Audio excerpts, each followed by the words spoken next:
know a little bit what the talk is going to be about. It's going to be about global inequality. So first, I will have to define each of these terms individually, and then it would also deal with, political and social, economic implications. So there will be part dealing with data and with the methodology, but not much about that. Then with the empirical results, like what does global inequality look like and why does it look like that. And then we'll discuss also some political implications of that, because it does have very strong and not maybe always most obvious political implications.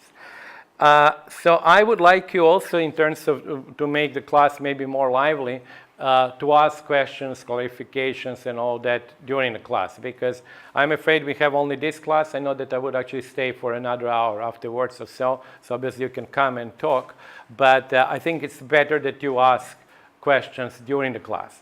If it's something that I'm going to cover like in 2 or 3 or 5 minutes, then of course I'll tell you just hold on until I come to that. But don't feel sort of shy or restrained or whatever. So I said before, actually, okay, so that's largely based on this book. So maybe you should rush and buy it right now. And it's also based on the forthcoming book, but much less on it, because it deals, as you can see from the title, with somewhat different, it's related topic, but not exactly the same.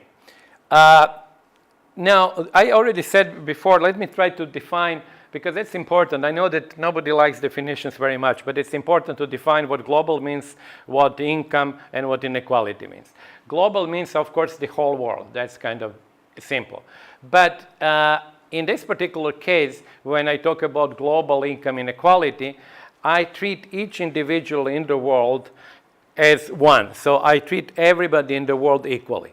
So that's important to mention, because basically income of every single person technically enters in the calculation equally. I will explain later how I actually convert all of these incomes, which are expressed in different currencies, which are actually coming from different households, and all of that. I will explain how it is done. But the important part is to realize that the word global here means essentially the world as a single unit. When I say, for example, US income inequality, it is very clear that that means that every American is treated the same. And here, global means that every person in the world is treated the same.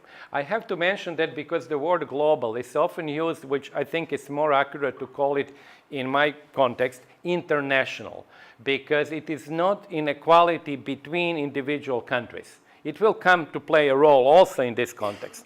But I think for that, the term international, actually in one of my older books, precisely for that reason, I used to write international with a hyphen, just to indicate that it's inequality between nations, not inequality between individuals.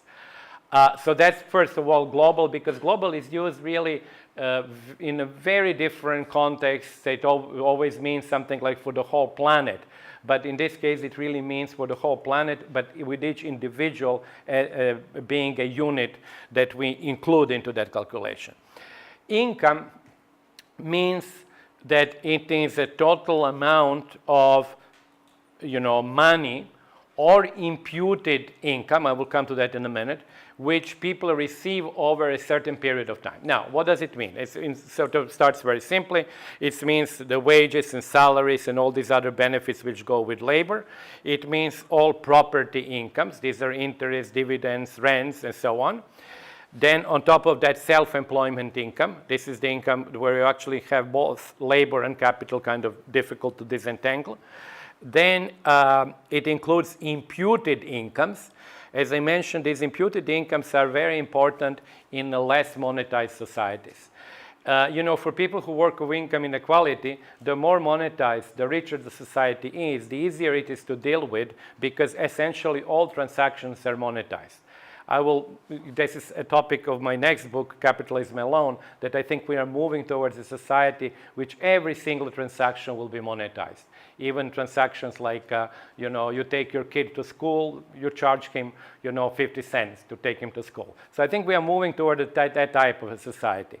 But we are definitely at the point where rich societies have really all transactions practically monetized. When you buy your food, it's monetized. You oftentimes don't even cook. So for people who work on income inequality, it's actually very good because we don't need to do any imputation.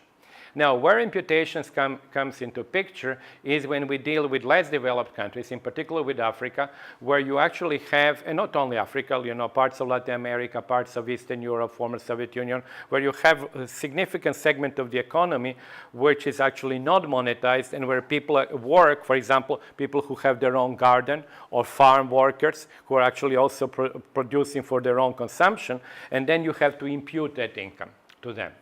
Another way that another form of income that is very important, and it's technically should be always imputed, although it is not always done, it's something which also pertains to rich countries, imputation from ownership of housing. So if, for example, you own 100% of your housing, that amount which you would have paid for the rent should be part of your income. So in other words, if you have two individuals and one owns the house and another does not, you actually have to adjust for the fact that one who doesn't actually own the house de facto has an income from that which he or she pays to herself, as it were. So that's where imputation comes also into play in rich countries. Normally, household surveys, that's the base of my data that I will talk about, they try to do that imputation, but that imputation is really quite difficult to do because either you ask people and they don't give you really realistic amounts, or you try to run kind of hedonic regressions, which also you don't have too many variables and so on. So leaving that aside, the principle is that it should be included. So that really defines, then you include social transfers, which are actually more in cash, social transfers, and sometimes they're also in kind.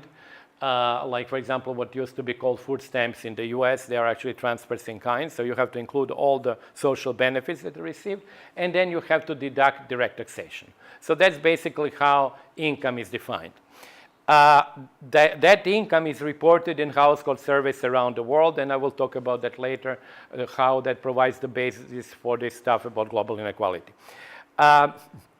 But what is important to realize here, first, that such defined income does not include capital losses or gains. And that's yet a different area of, how should I say, discussion. The definition of income was, we actually go by a protocol. There is so-called Comparative protocol, never includes capital gains or losses. The reason why it doesn't is because of the assumption or sort of definition that income is what is called above the line. Capital loss or gain is below the line. In other words, income is, what's supposed to make it simple, is your salary and wage that you receive.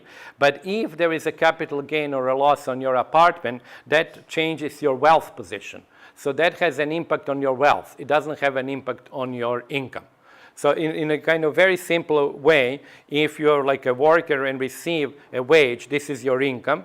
But obviously, if your assets, for example, during the Great Recession, many poor people who actually had very little more, of their own money in the value of the house, they actually experienced very large capital losses. That means that their wealth becomes small or actually negative. But it does not mean that the income is affected by that. Now, there are actually issues. In some cases, for example, in the fiscal data, people introduce capital gains. They are much more reluctant to introduce capital losses because capital losses, and I don't want to go into a huge amount of details about methodology, but the problem that if you include only, you should actually treat symmetrically the two. But if you include capital losses, then you might have the situation that very, very rich people, take again 2007, 2008, very, very rich people had significant capital losses. So if you include that into income, their income becomes negative and they become the poorest people in the United States. So then when you actually do a sort of let's suppose a graph or something, who has done well and who has done poorly, technically you should really treat these people as being extremely poor and having had like negative income. And that obviously goes against common sense. And I always point this out because people often ask a question, they feel like we should somehow include capital gains. But if you include capital gains, you have symmetrically to treat capital losses. And as I said, it creates problems. So once again, this is income. Income is a flow, which means it depends on the duration of time. The conventional approach that I'm using here is that you basically collect income data for a year. I mean, obviously, you could do it for a month, you could do it for a day, but it wouldn't make much sense to do it for a day. So we have conventional approach to use it for a year. It's the same thing as GDP per capita. Also, people don't think about that. The GDP per capita is exactly the same. It's not exactly the same by definition, but the idea is exactly the same. It's a flow. It's a flow of value of services and goods that is being produced in a year. But because a convention that it's the yearly has become so deeply ingrained that we don't even think of this. But with income, it's also yearly, so it's actually the amount of, that flow during 1 year that you have received. And then final word is inequality. Inequality is simply a sort of a difference in incomes that these people have received. I will use the Gini coefficient, which is the most common measure of inequality. There are many other measures that you want to use. There is, of course, a dispute there as well. The Gini coefficient or tail index or others are so-called synthetic measures because they are actually trying, if I were to take you all here and say what is inequality in this group, I would produce, you will give me your incomes, and I would produce one number. That one number would be, let's suppose, the Gini coefficient. And it's a synthetic indicator because it is like one number summarizing everything here. And as you can imagine, that one number may be the same even if there are differences in the distribution. So it could be that actually I exchange a little bit incomes of individuals and end up with the same number. So it has disadvantages and advantages. It has the advantage that it's relatively simple. It takes everybody into account, but it has a disadvantage that that number can be the same even if the underlying distribution is different. But as you will notice there, if you think, inequality is a particularly difficult topic to cover because you have to cover in one number the heterogeneity of conditions. So you have something which is intrinsically heterogeneous that you have now to convert into something which is one number. And again, to use the GDP per capita, there is a difference there because GDP per capita is something which is intrinsically homogeneous because you just simply pile up, add up all the values of goods and services you have produced. You just all them add up, and then what is common in them is money. So, but it's addition of that. And then you say how many people live in the US, you divide by number of people, and you get the number. But it's more difficult when I take something which by definition is heterogeneous. So the best way would be, and you will see some of that stuff that I present, is so-called growth incidence curve that actually charts how well or badly people at different points of the distribution have done. So then you go away from a synthetic number like the Gini coefficient into something which is actually better. And I have to mention also because the top 1%, for example, as you know, has become a very common metric. It didn't used to be, but it became largely thanks to Piketty and Tony Atkinson and others. Now that metric has some meaning, and it's not a bad metric, and of course it's derived from fiscal data, which are different from the household survey data. But I wanted simply to mention that that metric has significant problems itself, because that metric totally ignores what happens to the 99% of the distribution. In other words, as I was saying before, the Gini coefficient can be the same even if there is like difference in incomes between people, but not dramatic differences. What happens with 1% is that you can have dramatic differences in incomes of the other 99% of people. You can have a situation where the second percentile is relatively poor, and then everybody is very, very poor, and everybody is at the subsistence. And you would have the same share of the top 1%. Or you can have the situation that the percentile number 2 is very close to percentile number 1, and then every other percentile is close, and then maybe people in the middle are poor and something like that. So in other words, that metric is fine, but you should be aware that that metric is a very truncated metric. It's only about the top of the income distribution, and we say nothing about the rest. So this is the little bit of technical problems just when I come to the definition. So what I'm going to do now, I mean, any questions on that? Because these technicalities, we'll see them a little bit more, but really it is important to realize these technicalities. They might seem at first boring, but you will see, actually I will not have the time to maybe today to talk, but even the very fact whether the unit is a household or individual, they're actually very interesting. I think many people can relate to them intuitively. Yes, please. I had a question about right. like, the data sources. Like there are global data sources like the Luxembourg income study that do some harmonization. Which one, sorry? Luxembourg income study. Yeah, well, that's where I work, actually. So it's very good that you mentioned that. It's a very good source. Right. Yeah. There are other sources that just put in data from different household surveys without making the harmonization procedure. Yeah. So could you talk a little bit more about what harmonization means? Because it's like very complicated. You know, the best, actually not because I worked there, but it's really the best harmonization because it goes back to 1960s, you know, Luxembourg income study. Harmonization essentially, and originally it was mostly rich countries, but now it is spreading to the middle income countries. Harmonization simply means that statistical offices, although they should in principle follow the template that I originally sort of mentioned, they don't always follow it. You know, there are many issues, including, for example, coverage of the informal economy that I didn't mention. There are many issues of the similar nature that where actually surveys differ. Sometimes, I mean, for example, take one thing which is really one significant problem in comparisons is that for many countries, Latin America is an example, Eastern Europe also, taxes are deducted at source. So you receive net wage.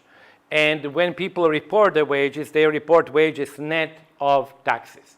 So in other words, to make this comparable to the United States, you essentially have to bring taxes back and impute them. So in other words, what Luxembourg income study does, it actually harmonizes the data according to that Canberra Convention template. So when it gets data from Chile, for example, we had, you know, this is, I can go on forever on that, but we had really significant problems with Chinese data, for example. Really very significant problems, so much so that one year we had actually to eliminate. The objective is that you actually have this template and then you get stuff from the statistical office or somebody else, but generally from statistical office because we don't deal with really private entities because private entities have been shown to be really bad in collecting the data. Very often they're driven by their own objectives, you know, which is actually to sell the data for advertisement or so on. Anyway, so you get it from the entity, and then essentially it's like, what is this called in English? You know, fitting the pegs, round pegs into holes or the other way around, but anyway, you have to put them there, and because they're slightly differently defined, and then you actually have to find if there are like sort of sub-variables that you can deduct and so on. So with the objective that you would have, in the case of LIS, a fully harmonized data set, whether you go from Chile to China to US and so on. So that's the objective. Now, there are other sources of data, for example, the World Bank where I worked before, which also does that harmonization in a very similar way. There are not really too many different things, but it was also, for some historical reason, harmonized at a different regional level. For example, East European data were harmonized in one region of the World Bank, a little bit differently. Latin American data are actually harmonized in Universidad La Plata in Buenos Aires. So that's where the harmonization comes in.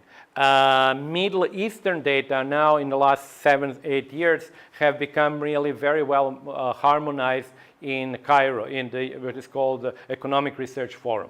So you have several harmonizers. You're also, for example, familiar with pumps and others that actually catch they catch lots of stuff. They have censuses, surveys, and all that, but they don't harmonize them. So there are, you know, issues of that nature. Did I miss some other sources? The World Bank, Economic Research Forum, La Plata, Luxembourg Income Study.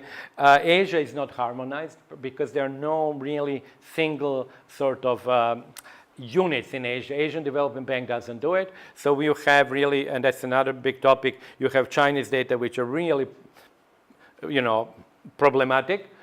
You have Indian data which are also problematic, and they are done differently and for different reasons. And then you have really, most countries actually in Asia have very long surveys, you know, but there is no harmonization at the Asian level. So this is for that. I mean, if you want to ask more about that, I'm quite, I mean, this is really a big topic, and it's kind of, for me, quite an interesting topic, but not everybody thinks it's interesting. Then I would say something maybe about technical problems of measurement very briefly, because I think I've already mentioned some of them. Then I will talk about how has the world changed between 1988 and 2013, and I have a little bit of 2016 data as well. And then I will talk about these political implications. Now, I didn't mention that, but you actually asked me indirectly or directly. The source of data are national household surveys. So this is actually like a bread and butter of this stuff. If we had a global income survey, that would be much better, but we don't have it, and we are unlikely to have it anytime soon. So basically what you have to do, you have to collect the data from as many countries as possible. You would see maybe later, I have it for each benchmark here, about 120 countries. So you cover about 90 to 93% of the world population, cover more of income, 97, 98%. And then you take these incomes that you get from all these 120 countries, and that's another important part. You convert them into a single currency, which is international dollar, or so-called PPP dollar. It's purchasing power parity dollar, which in principle has the same purchasing power in any country. Now, these results that I'll show you fundamentally depend on what is the largest empirical exercise in history of economics, which is the collection of PPP numbers, or what is called International Comparison Project. We said it's a huge project which includes now practically all the world, where you collect price data from, in some cases, up to 1,000 prices, very narrowly defined, from all the countries in the world, and then based on that and on the definitions of baskets of goods, you establish price levels. To give you an intuition, obviously price level in India is lower than the price level in the US. US is relatively cheap compared to Norway or to Japan. So when you receive incomes from Norway or Japan, you have to reduce them because their income, their price level is relatively high. So even if they get like $100 in Norway, if I paid like a taxi $100 now here, so they would pay $300 in Norway. So you obviously have to adjust for the country price level. But if you get $100 in Bangladesh, that's going to give you obviously much more in terms of goods and services, so you have to increase their incomes. So for example, in the case of India and many poorer countries, that expansion factor, if you want to call it like that, is like sometimes 3, sometimes 4. In other words, the price level is only 25% of the US price level, and then you have to expand to increase their incomes by a corresponding number. Or if you're really countries that are, like, as I said, with very high price level, then you have to shrink their incomes. So once this is done, and this is not, it's not at the time producing these numbers, I just get the numbers being produced, and you will see in a minute, I mentioned 2011 PPP. This is the most recent PPP that we have. But it's a really enormous exercise which has many, how should I say, issues and problems and so on, but I'm simply a user of that major exercise. But without that, I would not have been able to actually do a global inequality where in principle, each dollar counts the same wherever it is actually earned. So now, how did it change over 200 years? I will not go into the assumptions. That's based, actually, the numbers in the beginning are based all the way to actually end of the 20th century on the work by two other economists, François Bourguignon and Christian Morisson, who did this work in the early 2000s. I have simply updated their numbers by using these 2011 PPPs, more recent PPPs, but really the shape of the things does not change much whether you use these new PPPs or not. But the basic story is as follows, and that's absolutely crucial, so please ask me questions on that because lots of rest will depend on this. Essentially, we are using, for GDP per capita, we are using so-called Madison numbers. This is from Angus Madison, who was the creator of this database that goes back to, in some cases, actually to year 1, you know, but there are not that many countries that can produce numbers for GDP per capita from the birth of Christ until today. So generally, it is last 2 centuries. But there is actually an expansion which is now happening. In any case, so we use GDP per capita data from that database, and Morrison and François Bourguignon have made some estimates about distributions, not in each country because that was impossible, but in 33 groups of countries. Now, there are many things to quibble with that because sometimes these countries are really not similar, but, Argentina is not exactly like Uruguay. Uruguay is not like Paraguay, but so basically they create 33 groups of countries. They got some distributional data, and they carry you from 1820 at the beginning of the Industrial Revolution all the way to over here, or actually over there, end of the 20th century. And the story which they have, which has been corroborated with some other evidence, but not in such a sort of a, how should I say, nice or strikingly simple way as they have it, is that essentially this is the Gini index. By the way, I forgot to say on the here, which ranges from 0, which is theoretical minimum, with everybody had the same income, which obviously doesn't exist in this class or in this street or in this city or in this world, to 100, where actually one person would have the entire income of the world or the city or the classroom, which is also theoretical possibility, but doesn't exist. So this number here, 55, the Gini coefficient in 1820, is relatively high number. It's a number which would today correspond to income inequality in Latin American countries. Let's suppose Brazil. It has an income inequality of about 55. So that's where we start at the time of the Industrial Revolution. So with that number here. But then what happens with as the Industrial Revolution unfolds, it's essentially that global inequality goes up. Now, that's the important part. Why does global inequality go up? Remember, there are two components which can drive this global inequality up. One is the rich countries become richer, and poor countries, let's suppose, stay where they are or go down. Another component is that in every country, you have greater inequality. So both of them can happen at the same time, and they would both push global inequality up. You will see that they would actually work very differently depending on what time period you take into account. This period here was actually characterized, that was the Industrial Revolution and all the way to the World War I, with basically both forces working to push inequality up. The rich countries, and just think of the Northern Europe and the United States, gradually became richer and richer. That's how actually the origin of our world as the first world was created. So there is no first world, there is no second world, there is no third world in 1750. But by 1850, there is the first world and there is the third world. The second world kind of were created in 1917, but this tripartite distribution was really the result of the Industrial Revolution. And that's a very important factor. You will see how it would actually play today.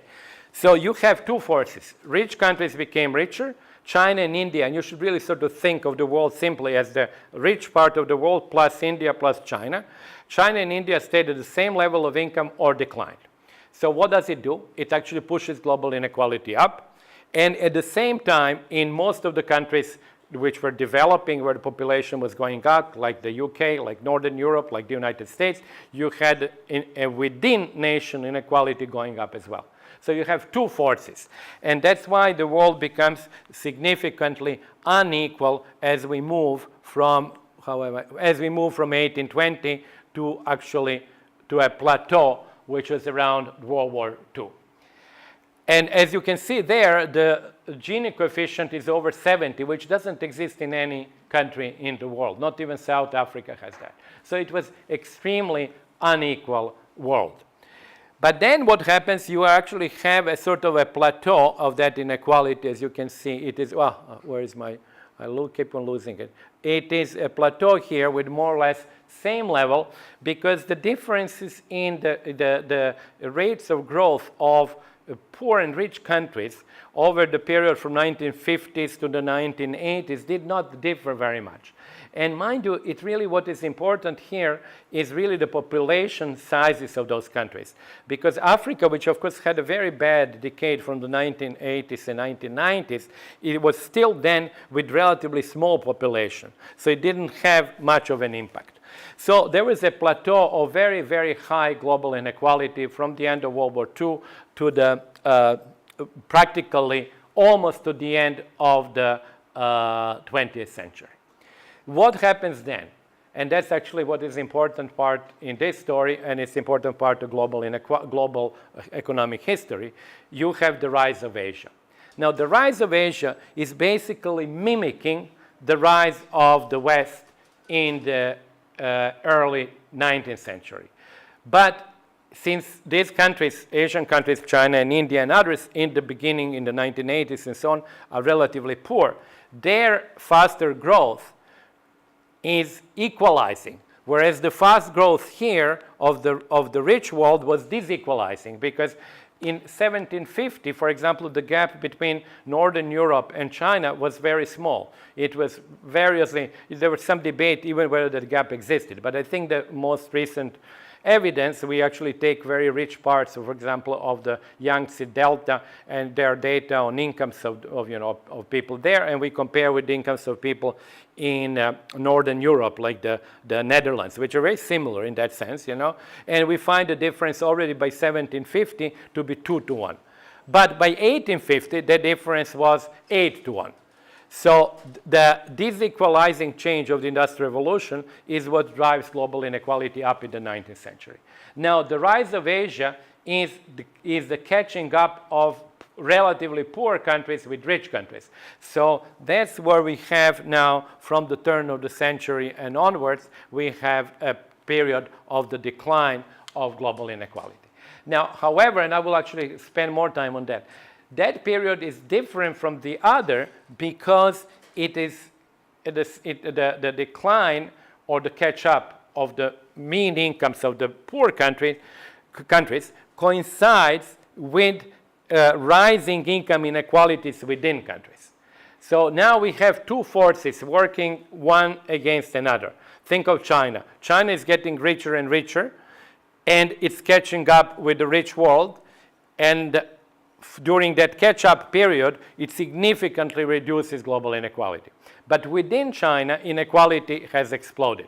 So that, to some extent, offsets the equalizing force of China. The same thing is true for India. Similar thing for Indonesia. So you have, now two forces working, one against the other. However, the force of convergence of mean incomes, as you will see in a moment, is overwhelmingly stronger. So that's why we have this decline of global inequality here. Now, this might seem, I have to make two notes here, this might seem paradoxical that we have this topic of inequality, such a big topic today, while global inequality is going down. You would actually expect, well, things are really good, global inequality is declining, so what's the big deal? However, there are two things why it is, I think, a big deal. First, or maybe three, actually. First of all, it is a big deal because it readjusts economic power across the world. The rise of Asia readjusts or rebalances the economic power compared to the rest of the world, and actually would ultimately lead, I believe, to the situation in relative terms, in relative incomes, to the situation which existed before the Industrial Revolution, where the differences between Asia and Europe, and I mean Europe, I mean the United States as well, were relatively small. The second thing, the decline of global inequality coincides with rising inequalities within nations. And obviously, people are much more concerned about inequalities within their own society where they live. And moreover, it coincides with really rising inequality in rich countries or absence of growth of income of the middle classes of rich countries, which I'll show you in a minute. So that's the second reason why it's a big deal. The third reason why it's a big deal is that we may be probably overestimating the decline here, because we have become aware with globalization that the coverage of the top 1% is getting weaker. In other words, there are people who are extremely rich who don't participate in surveys, and actually these people don't report their incomes, and we are probably overestimating the decline. So it is possibly true, and you will see some sort of attempts to take this into adjustment, that this may not be as sharp as it is here, could be like that it's actually flatter. But whatever you do, I don't think there is any way that you can actually get rid of the decline of global inequality. So the important part then is to realize that increase in within national inequalities can coincide with the decline of global inequality. To put it differently, if I were to divide this room in like 3 parts and say, okay, this is the poor part, this is middle class, and this is the rich, you can actually have inequality within each group increasing, and then if the poor group is growing faster than the middle, or particularly than the rich, then the overall inequality in the class would go down. So that's important to realize that these two things are not, how should I say, they can coexist at the same time. So it's not a paradox, it's something which actually can exist. In the past, as I said, in the 19th century, both forces worked to increase global inequality. Nowadays, the convergence of income works to decrease, but the increase of inequality within nations tends to rise it, to increase the inequality, global inequality, and the plutocracy at the very, very top, which we're really not very good in figuring out during globalization, is also a force which adds to that. So I'll stop here because ask me questions on this, because I think what is important to realize when I talk about global inequality, there is a economic historical background. We are basically talking about the economic history of the world when we talk about that. And it's important to realize how these two revolutions are really like mirror image of each other. They have even elements which are very similar, like deindustrialization of India during the Industrial Revolution is now parallel with the deindustrialization of the West during the current revolution. So there are many similarities, but they're also sort of influencing fundamentally the picture that I've shown you here. So talking about economic history, there are 2 questions that I have. One of them is about the role of colonization in this whole thing. In most of Britain's colonies were given independence in the mid-20th century. Right. So how did that play a role? And then secondly, the UN started the Millennium Development Goals, which had a very pointed anti-poverty sort of focus in 2000. So was that did that play a role in the steep decline, or was it completely just a reservation? No, the second question is easy to reply. No, it didn't have a role. I don't think actually that, these are such, like globalization, and these processes are so, how should I say, big, that tinkering with sort of objectives of the UN, which of course have never been reached, as you know, not even close. I was recently in Paris when Macron, to the grand fanfare, announced that France is going to go to 0.45% of GDP. And you sort of wonder, well, look, in 1968 or 1971, there was a commitment to 0.7%. So obviously, practically nobody except a few Nordic countries have lived up to that. But even if it had happened, these are 2 big processes. So in other words, aid, whether you think it's good or bad, did not have much of an impact there. When you look at what, China and India are doing, that's obviously huge thing because we're talking about 2.5 billion people. Now, on colonization, it's really hard for me. I cannot really answer that directly because, of course, we are taking the countries as they exist, whether they are colonies or not. For example, if we take India, India had a fairly mediocre record of growth throughout 19th century. Then it had the acceleration, and then all the way to the independence. And then it had a sort of an acceleration of growth, as you know, but that, of course, accelerated further after 1990s. So, India is the most important because of the size of the population. For other countries, actually, to be quite honest, I don't remember what were there. For example, Kenya, Tanzania, and so on. In principle, I think it is a different, a little bit different subject, but it's worthwhile studying whether there was an acceleration of development, or growth rather, after independence or not. I'm not quite convinced, and it's also the issue is that for many African countries, data before 1960 are really quasi-unavailable. It is actually now that we are creating data for Africa before 1960. So it is. I think India is the easiest case to actually sort of say something because for India we have data for 200 years. And when I say India, I mean Pakistan as well and Bangladesh because obviously it was one country. So now what was important there is a political also implication of what I was saying. Is that when you take this global inequality number, this Gini coefficient, you divide it into 2 parts. And one part which is already implicit in what I was saying before, is inequality between mean incomes of the countries, and another part is inequality within each individual country that you add up all of that together. So when you do that, the part which is actually sort of red here is what I call location for simplicity, but it's actually between country inequality. So you add up inequalities between mean incomes of all the countries in the world. So basically, US is considered as one, right? Weighted by population, as if all Americans had the GDP per capita or income per capita of the US, and you compare US with Colombia, with Canada, with Paraguay, with Uganda, with India, and so on, and you do that for every other country. So you have all this bilateral comparison, n times n, if you will. And then you say, how much would be the world inequality if everybody in every country had the mean income of that country? And that gives you this location component. The class component, which is actually the within inequality component, is the summation of inequalities within each country put together. So why it is important is because the political implications of the two components are quite different. First, notice that 1850, you had location and class being approximately of the equal size. By the end of the 20th century, beginning of the 21st century, location becomes much more important. What does it mean? It means that most of inequality today, despite what I was just saying about Asia catching up with the rich countries today, most of inequality is still due to the locational element.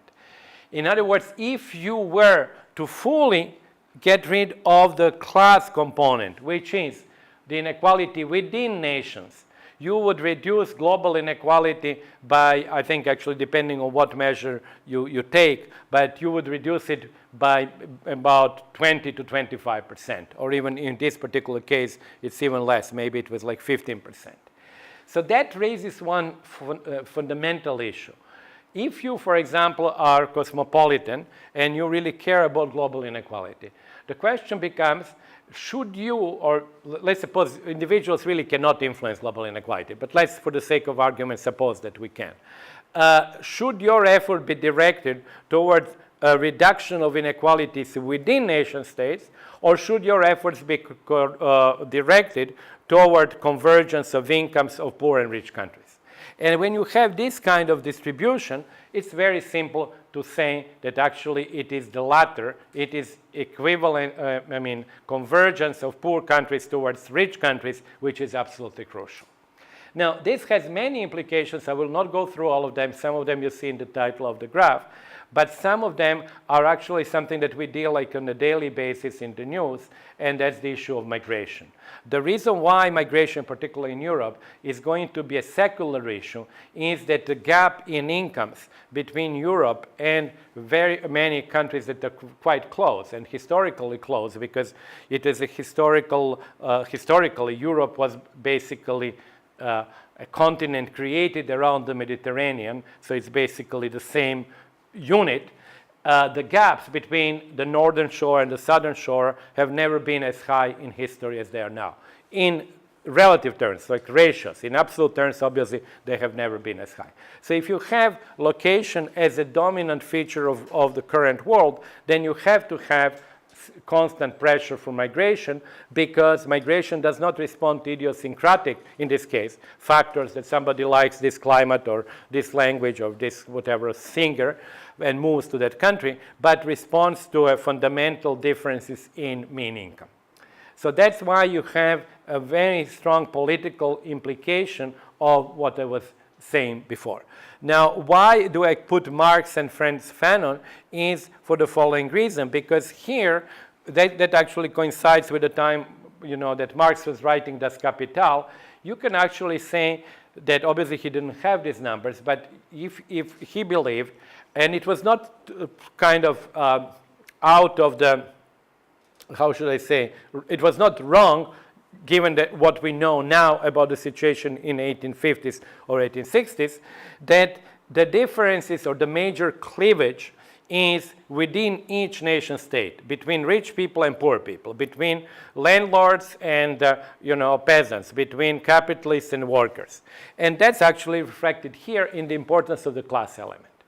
By 100 years later, by the end of the 20th century, and that's why I put actually Frantz Fanon, who was, of course, writing in the 1960s, 1970s, the major cleavage was between the third world and the first world. So that's why we find statements like Mao Zedong's statement that the first world is the bourgeoisie of the world and the third world is the proletariat of the world. Because it was no longer the class structure within nation state that globally was the dominant. What was now crucial is the differences in mean incomes between the countries. Because even people in the rich countries, and you will see numbers that I'll show you later, have become relatively rich compared to the rest of the world. In other words, their position has become, even if they are poor in the US or the UK, they are middle class, globally speaking.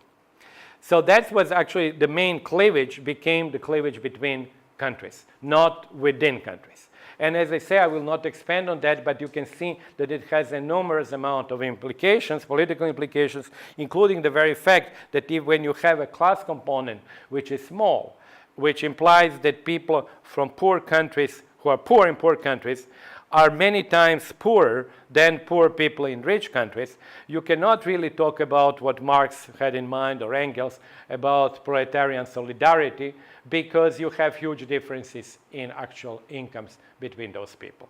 One group of people are tourists, even if they are poor in their own country. As you know, for example, you took Western Europe, you have people who are relatively poor. There are stories, of course, of they're not apocryphal, probably true stories of Germany, the pensioners, so people who are unemployed benefits, they go to Thailand or they go to Ecuador, live quite well. They keep on receiving social transfers from Germany, which within Germany would make them poor, but globally make them rich. So that's where the main cleavage is. However, with the rise of Asia, if that continues, and I think we have all grounds to believe that it will continue, what will happen? You will have the shrinkage of the location component. So the location component, because of Asia being so populous and successful, economically, that component is going to shrink. And in the same time, if we continue with rising inequality in both rich countries and middle-income countries and poor countries, the class component is going to expand. So it's not impossible that at the end of this century, we end up with a structure which probably would be similar to what we had in the 19th century, because global inequality will shrink, but most of the shrinking, actually the entire shrinking, would come from the red component shrinking down. The gray component would go up. Overall, it would be less of inequality, but a larger chunk of that lower inequality would be due to inequality within nation states. So, as I said, one should think about the future as well. There are many, of course, unpredictable things there, like including what will happen to Africa will start playing much more important role now than it has played in the past because of its large increase in population. But the point is that the configuration of global inequality is really having significant impact, I think, on global politics. And that's why this, a subject of mine which seems very dry and maybe methodologically sort of boring, like how do we define family, what is income, what is imputed income, has really an immediate political implication, which is a global political implication. Which is also true if you study inequality in the United States, it has very clear political implication. But here we are talking really about global changes and global implications. So before I ask you for questions and so on, let me just, this is what I've already said, so let me just show you when I talked about this catch-up of Asia. You can also see it quite well on this graph, where I chart the GDP that was based on Madison's new numbers of China, Indonesia, and India with respect, in the case of China and India with respect to the UK, and in the case of Indonesia with respect to the Netherlands. And as you can see, actually, there was, going back to your question about colonization, as you can see, there was a significant decline in relative incomes in Asia all the way to the 1950s, and then beginning of the rebound. Relatively modest beginning of the rebound, but the rebound is present. Actually, in both cases, as you know, for example, both India and China change, irrevocably in 47 and 49, so they're, 2 years very next to each other, and there was already the beginning of the rebound there, but that rebound, of course, sort of accelerated in the last 30 years. Or even 40 years. So then we actually now seeing China now being more or less at the relative income level with the UK, in which it was in the early 19th century. And then, of course, if this rebound continues, then, of course, it will go further, and then, probably, if you, depending on the assumptions about growth rates, there may be a catch-up, and of course, there could be also a catch-up of India and Indonesia. So this is this fundamental realignment of economic power that is reflected in the data, in the numbers I've shown you. So I'll stop here for a minute, so if you have questions, this is like an overview, and then we'll now go into more detailed stuff. Yeah, you have a question, and then you. I just wanted to ask, I understand you bring attention to China and India, but why do you choose Indonesia? I chose Indonesia because it is, of course, a country which is also growing very fast. It's in Asia. It's, I think, in terms of population, is it the third or fourth largest country in the world? And I took it as a comparator with the Netherlands because of its colonial origin. So that was I chose Indonesia, because sometimes I get a little bit tired of talking only about India and China. So I want to say, okay, well, there is also Indonesia, there is Thailand, there is Vietnam. People forget Vietnam is really sort of another beautiful example of this, actually. You made me think, actually, I should have put Vietnam there as well. Yeah. So this graph really doesn't capture the fact that within the 1990s to the 2000s, China had a marked decrease in people in extreme poverty, whereas Say it again, I'm sorry. China had a marked decrease in the number of people in extreme poverty, but India still had more or less the same. No, of course, the graph doesn't capture many things, but it does capture the rebound of both China and India. Now, China had a tremendous decline, actually, until the year 2000. Practically 100%, I think it was 98% of the decline of global poverty. But that's a different topic. I'm talking about inequality only. But global poverty was due to China. So whenever we are reading these numbers, how great the decline was up to year 2000, it's basically only one country, and it was China. So I agree that it doesn't capture, everything, but it does capture the fact that India is growing. And not only growing, but it's growing in comparison to the world growth rate, or in the comparison with, in this particular case, UK. Anything else? Or maybe if you think of this in a minute.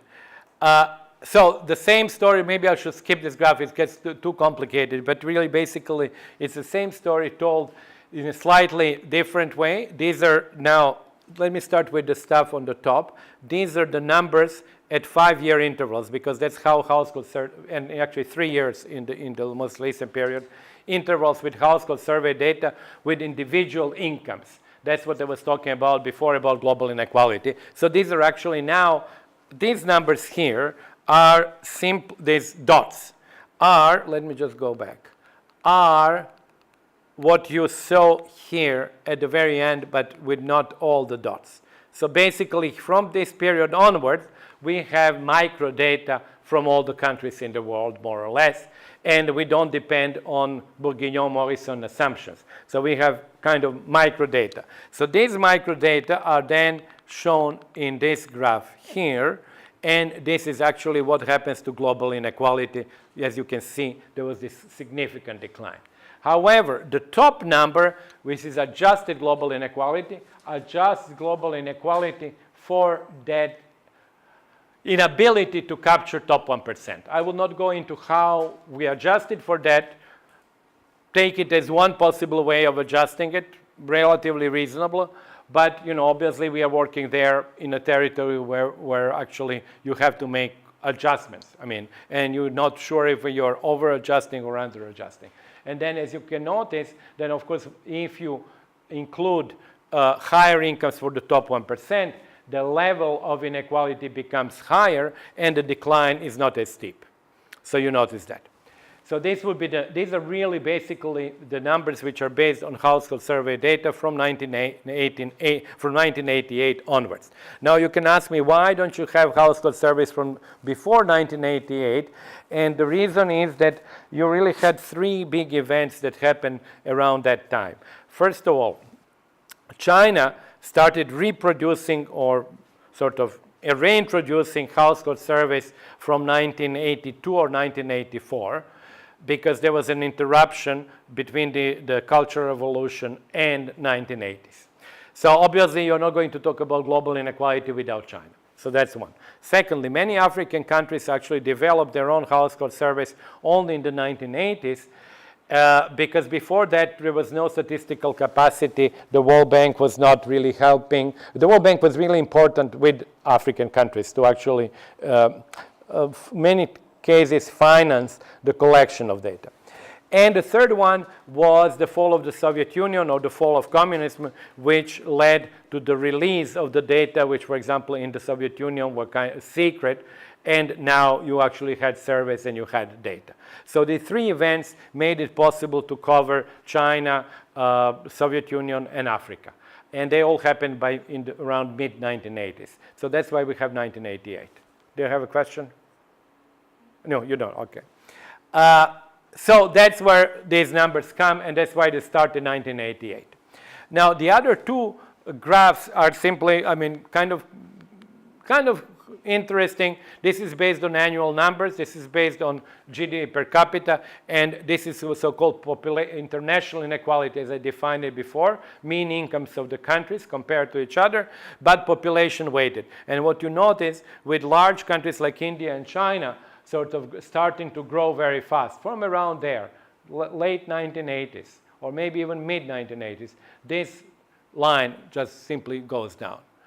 If you don't use population-weighted number, if you have simply each country counts the same, what happens here is really you have a divergence of incomes somewhere in the middle because of really very bad performance of African countries in 1980 and 1990.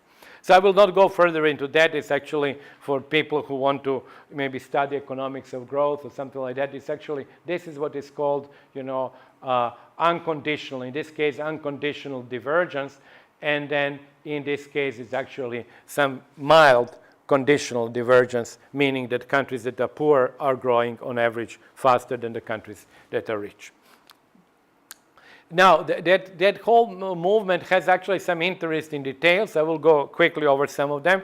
For example, this is actually the same Gini coefficient that I've shown you before. This is the third time that the same number comes in. So you notice the decline of global inequality. But what is interesting is the following thing, is that because the decline of global inequality takes place because of fast growth of countries that are relatively poor or close to the middle of the income distribution, they push, in particular China, push the median income of the world up very fast. So the median income increases faster than the mean income. Then what happens is a kind of somewhat seemingly at first paradoxical thing, is that more and more people whose growth rates are slower, whether they live in other countries and so on, but slower than the growth rate of the median income in China, they fall behind. So if you measure poverty by the number of people who are below 1/2 of the global median, you have an increase in poverty.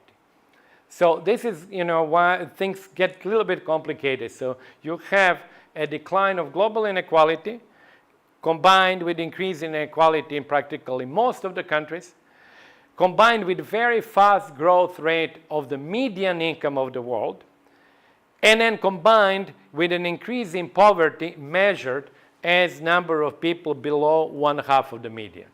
So what happens is that, let's suppose there's people who are actually increasing poverty are in Africa. So what happens is that they are not catching up with the median of the world, which is being really very strongly pushed by India nowadays, more than even China. And then you're actually falling further behind, and relative poverty, meaning poverty defined not as $1 per day or something like that, but as a ratio to the median, is actually increasing. Which then highlights one issue. I will not go into that now because it's a complicated issue, is the role of China in particular. Is that so far in everything that I've said, China played absolutely crucial role, not only in the reduction of global poverty, but in reduction of global inequality. The same is true if you take global inequality up to late 90s. If you take China out, the entire global inequality decline just dissipates. However, as China is getting now richer, moving with the median Chinese now being slightly above the median income of the world, and China moving into the upper ranges of income distribution, it first stops contributing to the decline in global inequality and would gradually become big contributor to global inequality. Because others who are not as fast as China are going to go further away from China. So you have an interesting situation that in half a century, a country which has, because of its size and because of high rate of growth, which was the largest contributor to the decline of global inequality, may turn out not to be the largest, but to be a significant contributor to global inequality. We are not at that stage yet, but I think within 10 years, 15 years, we shall be at that stage.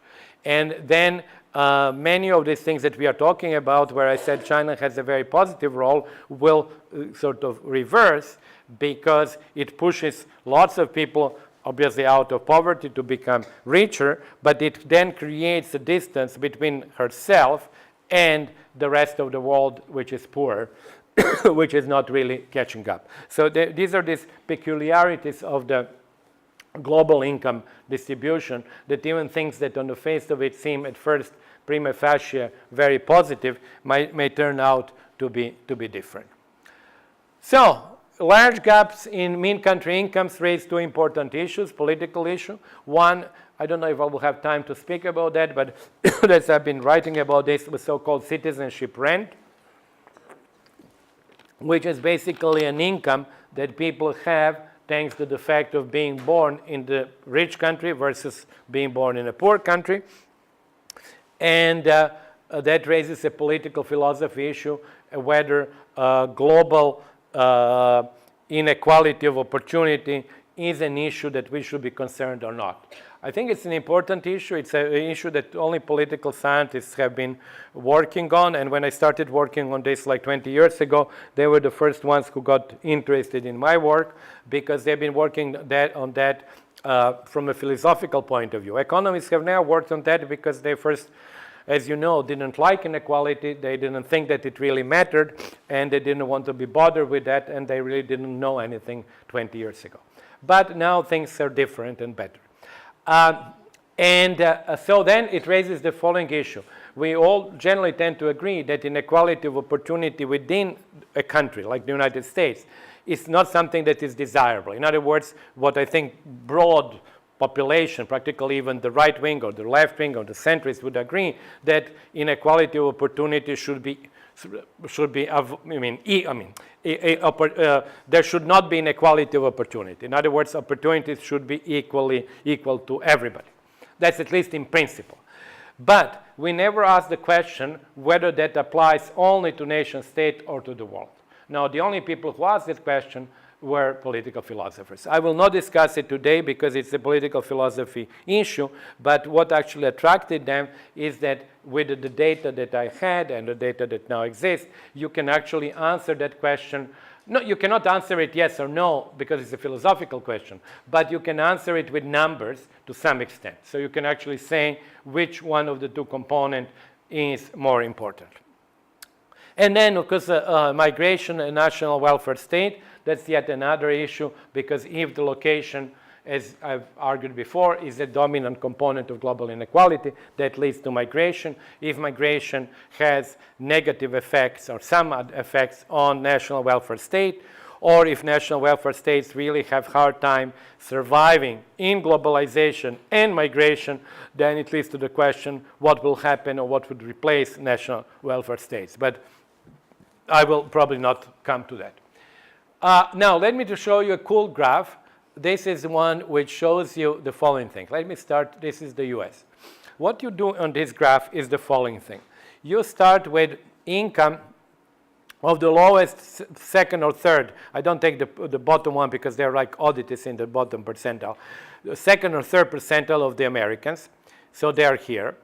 And then you calculate, you say, okay, their income is so many, probably like, I don't know, $12,000, $13,000 per capita per year. And you say, okay, so this is your income. You are like, I don't know, second, third poorest percentile in the US. How would your income look in the world? So I simply re-rank them, put them in the world income distribution. And of course, it's not surprising that you would find that even the poorest Americans, as I was saying before, are above the median income in the world. So even people who are poor here are, globally speaking, kind of middle class. Now, I'm not making here a judgment whether somebody who is poor here may not feel very deprived or poor or unhappy, because obviously we do not generally compare ourselves with the whole world. We compare ourselves with people we live with. So that's not a judgment that they should not feel deprived, and I think actually most of them do. But this is simply an empirical or technical or numerical comparison and putting them in the global income distribution. In 2013, these are actually my most recent numbers. And then, of course, every next percentile, there are 100 percentiles here, 100 percentile of Americans. Every next percentile is richer, so obviously it is richer here. It's like 40th, 50th percentile, 60th, and it's, of course, richer in the global income distribution. It's relatively, I mean, they should be clear. Now, the striking thing is that when you compare US to a country like India, the striking thing is not so much that maybe people who are very poor in India are also very globally poor. We're not surprised by that. But what is actually important is that people who are at the median income level in India are people who are only at the 25th percentile globally in the world. And that you will have to go all the way to about 79th percentile in India to get to the median income of the world, or to get to the minimal income in the United States. So that actually shows you how big this red component, the location component, still is, despite the fact that it is currently being reduced. But it's still very large. And then, of course, the very top people in India are now approaching the top 1%. This graph could be also changed a little bit, because these are like lots of people in these groups, like there are 13 million people on average, because in the US there will be only like 3 million in each group. So you could actually make each Indian group smaller, so then you would not have percentiles, you would then have something like 400 fractals. And then it would be simply, the picture would be the same, but this probably would then catch up with the global top 1%, and there may be some other small changes, but the basic shape is not going to be affected. Now, this is China in that same context I mentioned before. You see, this is the Chinese median income is now at the level of the world median income, and then, of course, you have the top 1%. Mind you, this is like average income of 13 million people, so it's quite a lot of people there. By the way, here, 12% of Americans are part of the global top 1%, which, again, if you want to talk about the politics of that, even the slogan of we are 99% and you are top 1%, it then becomes kind of less clear, because many of these people who were claiming to be 99% might have been 99% in the US, but they might have been top 1% globally, or top 2% or something like that. So the next country is Russia, which is, as you can see, shows like much more significant middle class than China, but I'll come to that in 1 second. And of course, the bottom is significantly higher than China and India. But what is interesting here, when you take China and divide it, as the household survey data allow you to do that, into China rural and urban, China urban actually mimics exactly what you have for Russia. It's actually almost exactly the same.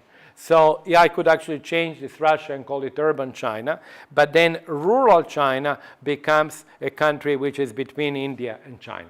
So that actually allows you also to see huge differences between rural and urban China. So urban China, as I said, would be here, and rural China would be somewhere in between the two, India and China over here. And then you have Brazil, which is a country, I took Brazil because it is a country that essentially mimics the world income distribution. As you noticed, it has people who are very poor. What is that, below the 10th percentile in the world. It has the middle class. Its median person is richer than in China. It's at about 60th percentile in the world. And then, of course, it has also the top 1%. If, you know, so in that sense, the world would be like a 45-degree line. So, Brazil really kind of mimics the world. So I think that actually gives an idea how large are still these income, what I want to say, how large is these income differences, because normally what we do, we compare mean to the mean. We say, well, mean income or GDP in China is such and such, mean income in Tanzania is such and such, and the US is different. But here you have actual percentiles of that nation, and then you compare really everybody in that nation with everybody in a different nation. And then another thing which you can use the graphs like that, and I've used them for many countries because in many countries where I give this talk, people very much like to see how does their country compare to the neighboring countries. Not only mean to mean, because everybody knows that, but parts of the distribution, how do they compare? And then one of the striking things is when you take very rich and fairly egalitarian European countries like the Netherlands or Denmark, they actually have almost no overlap with income distributions in Africa, because even rich people in countries like Mali and Tanzania are poorer than poor people in the Netherlands. So that's, which of course doesn't mean that there is not a single individual in those countries that is better off than somebody in the Netherlands, but there is not sufficient number of them to represent 1%. And this is something that you see here, obviously, that you see that actually people from Madagascar, even the top 1% is poorer than the bottom 1% in the Netherlands.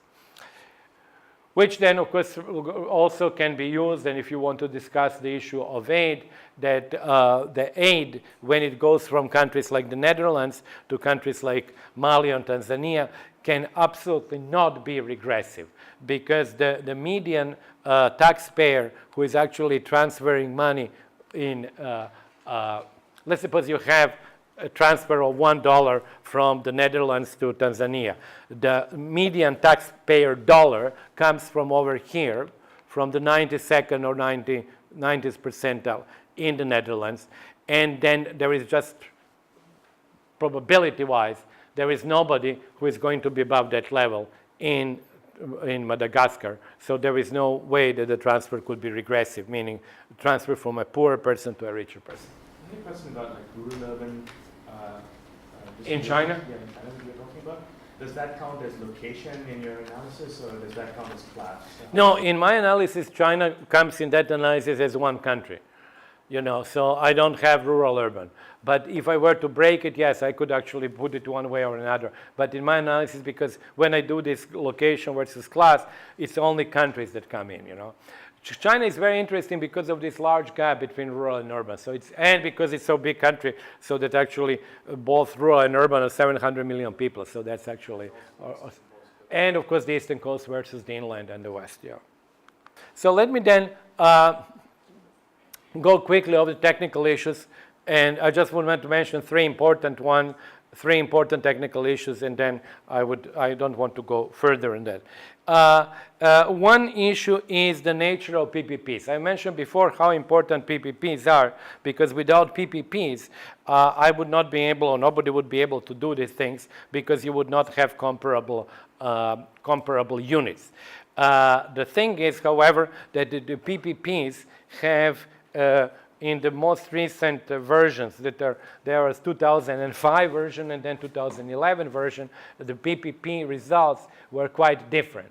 So there is an issue there. I will not go into that because we now believe that we have something which looks like fairly good PPPs, and then the 2017 round, which took place last year and which is, I don't know, at some level of processing now, should not come with different results. Now, why is it important? Is because if you have, as it was the case in 2005 and in 2011, if you have very different estimate for the price level in China, as it was the case. In 2005, the price level was estimated to be very high, relatively high, and Chinese incomes were then reduced significantly. And then in 2011, the income level, the PPP or the price level was, I think, much more reasonably estimated, and then Chinese incomes were actually adjusted. So, but if you have these large changes in PPPs, then everything in the calculations is affected. I believe that we have left that behind ourselves, that actually in the future the results will not be very different from one round to another. So let's hope that that problem was solved. Now the other one is that there is an increasing discrepancy between the data that we get from national accounts and the data that we get from household surveys. That was highlighted particularly by Indian data that used consumption data, and then you had actually very small, low growth of consumption numbers, and you had a fairly large growth of GDP per capita. But that problem is also now a little bit better because we have now income data from India, for example, and we are aware that most of that discrepancy might come from our inability to account well for the top 1%.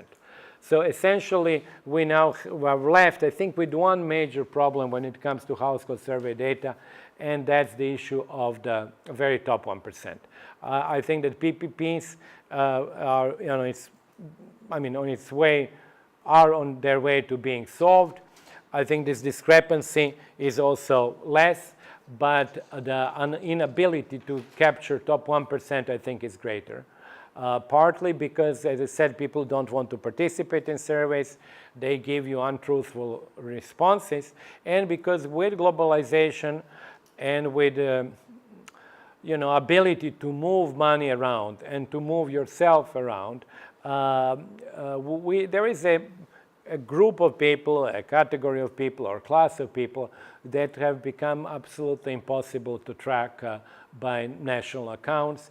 Even tax data are actually falling behind them. As you know, there are massive amounts of tax evasion. So that's where all these tax havens exist around the world. I'm sure if you were probably to go in Chicago or in New York or elsewhere, you can find lots of people, the auditors and others, who are going to help you hide your money very effectively. I mean, we had actually presentations of people who have actually studied that. So that's, I think, a fundamental issue that we all have. We are just unable to study that. And I think Gabriel Zucman has done quite good work on this, and I think it's a very promising area in the future. At least we will not be able to get individuals, but we will be able to get the size of that evasion. Actually, in my new book, this Capitalism Alone, I actually suggest that we have to start treating what is called so far corruption, avoidance, and all of that.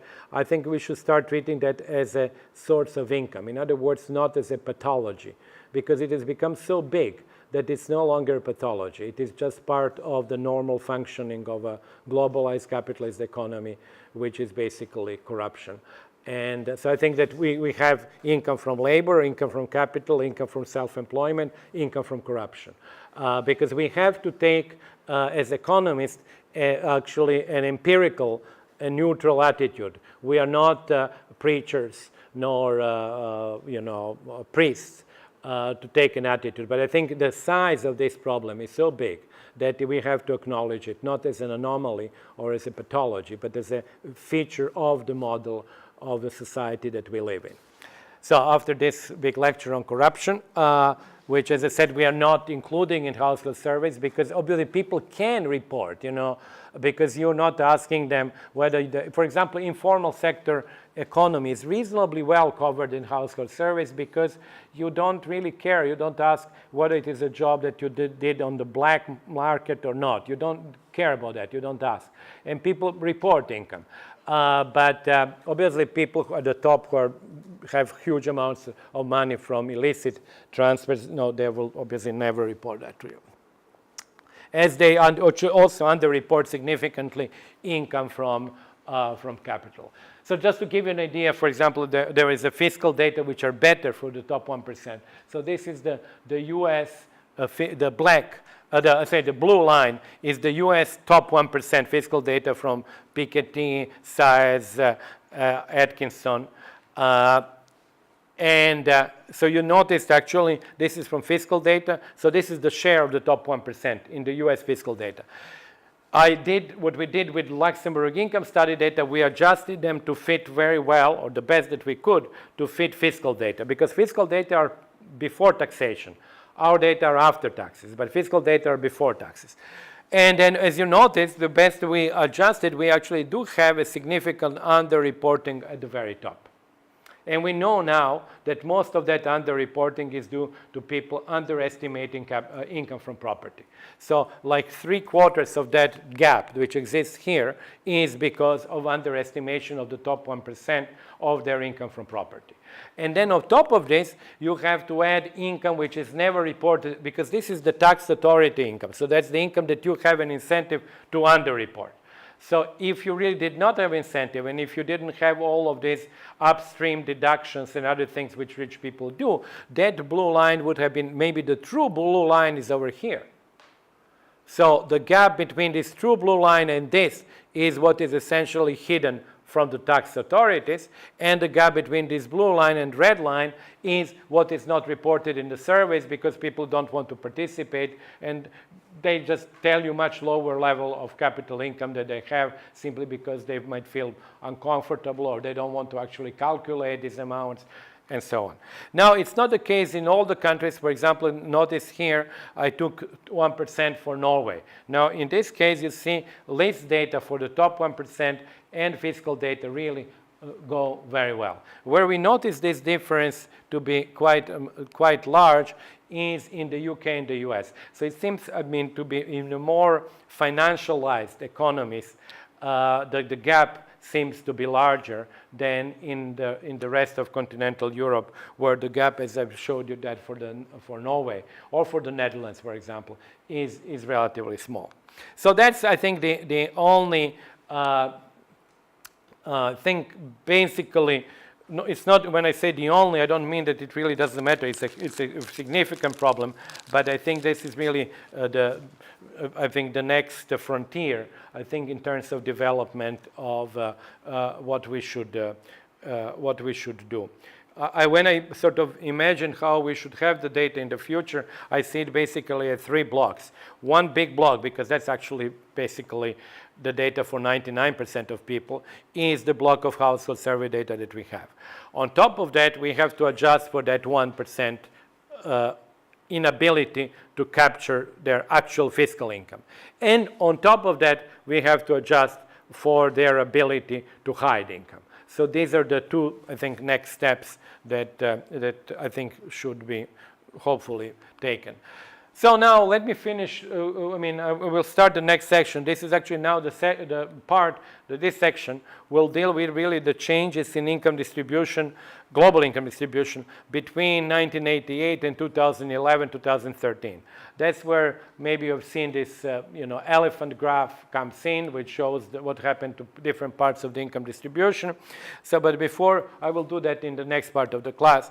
But just to give you an idea how many surveys they are behind each of these data points, you can just look at the world, it ranges from about 100 surveys, 100 countries, to something like 122 countries. That's the most countries that I had. And then the population coverage, as you see, is a little bit over 90%, 92, 93%. I don't do imputation. I actually don't think that we should actually, for the countries that we don't have the data, I don't think we should impute the data. I think that in all this work, and that's another philosophical issue where I differ from some other people, I think that we should be very careful not to go past, or if we go past, to say it very clearly, not to go past the data that we have. Because the danger becomes very severe, is that eventually you have no idea what are you doing anymore, because you're piling one assumption up on another. The interaction of these assumptions is very unclear, and then you basically have a story. Practically, you can really tell almost any story because it's really driven by your assumptions. So I think we should be really very much limited by the data that we have. That's not a universal view. Actually, I would rather say that's the reverse, that people like to make lots of assumptions, because I think their papers get more publishable when they make bigger assumptions, because it seems that they are covering more, although in reality they are not. And then, in terms of GDP coverage, as you can see, it's actually better coverage, almost 98%. Of course, the 92% in population, as that's why I mentioned, non-triviality of the omitted countries, is because whom are you omitting? You're omitting countries without household service. What are the countries without household service? Generally poor countries that are at war and so on, with poor people. So in other words, inclusion of these countries would increase global inequality. So what we are showing here is almost certainly an underestimate of global inequality, because as you can see, something like between 6 and 8% of the world population is not included. And then, well, I'll finish with this then. And then when you do this, and then you put all these data together, and this was based on a work that I did with Christoph Lackner. It's a joint work. What you do, you put all these hundreds of household surveys. As you can see, there are like something like 600 household surveys in 5 benchmark years. And then you line up everybody and so on. What you actually then can do, you can do what is called growth incidence curve, showing what happened to the real income at each percentile of the income distribution. Obviously, you can do that between 2 years, like 1988 and 93, 93, 98, and so on. But what we did, and actually which attracted most attention, we took the first and the last year. So in this particular graph, it is 1988 and 2008. And what was striking result, and I honestly tell you, it was actually when I first when I first saw this, because I was the first to actually do it on in Stata, and it was, I still remember, in June 2012.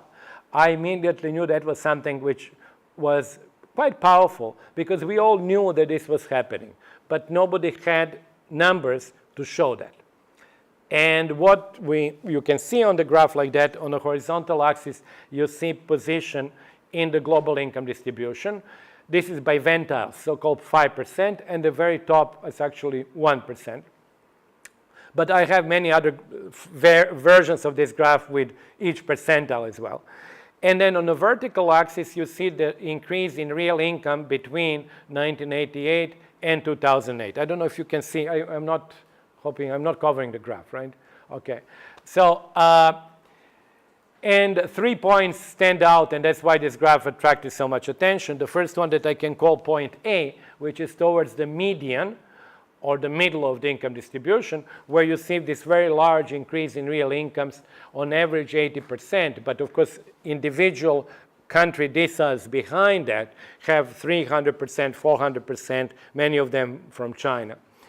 And so that's actually the part of the global income distribution that has done quite well over that period of 20 years. Now that graph now extends all the way to 2013 and 2016, but the data are still not really finalized. So I'm still showing this old one because this has been used many times. And so that's point A.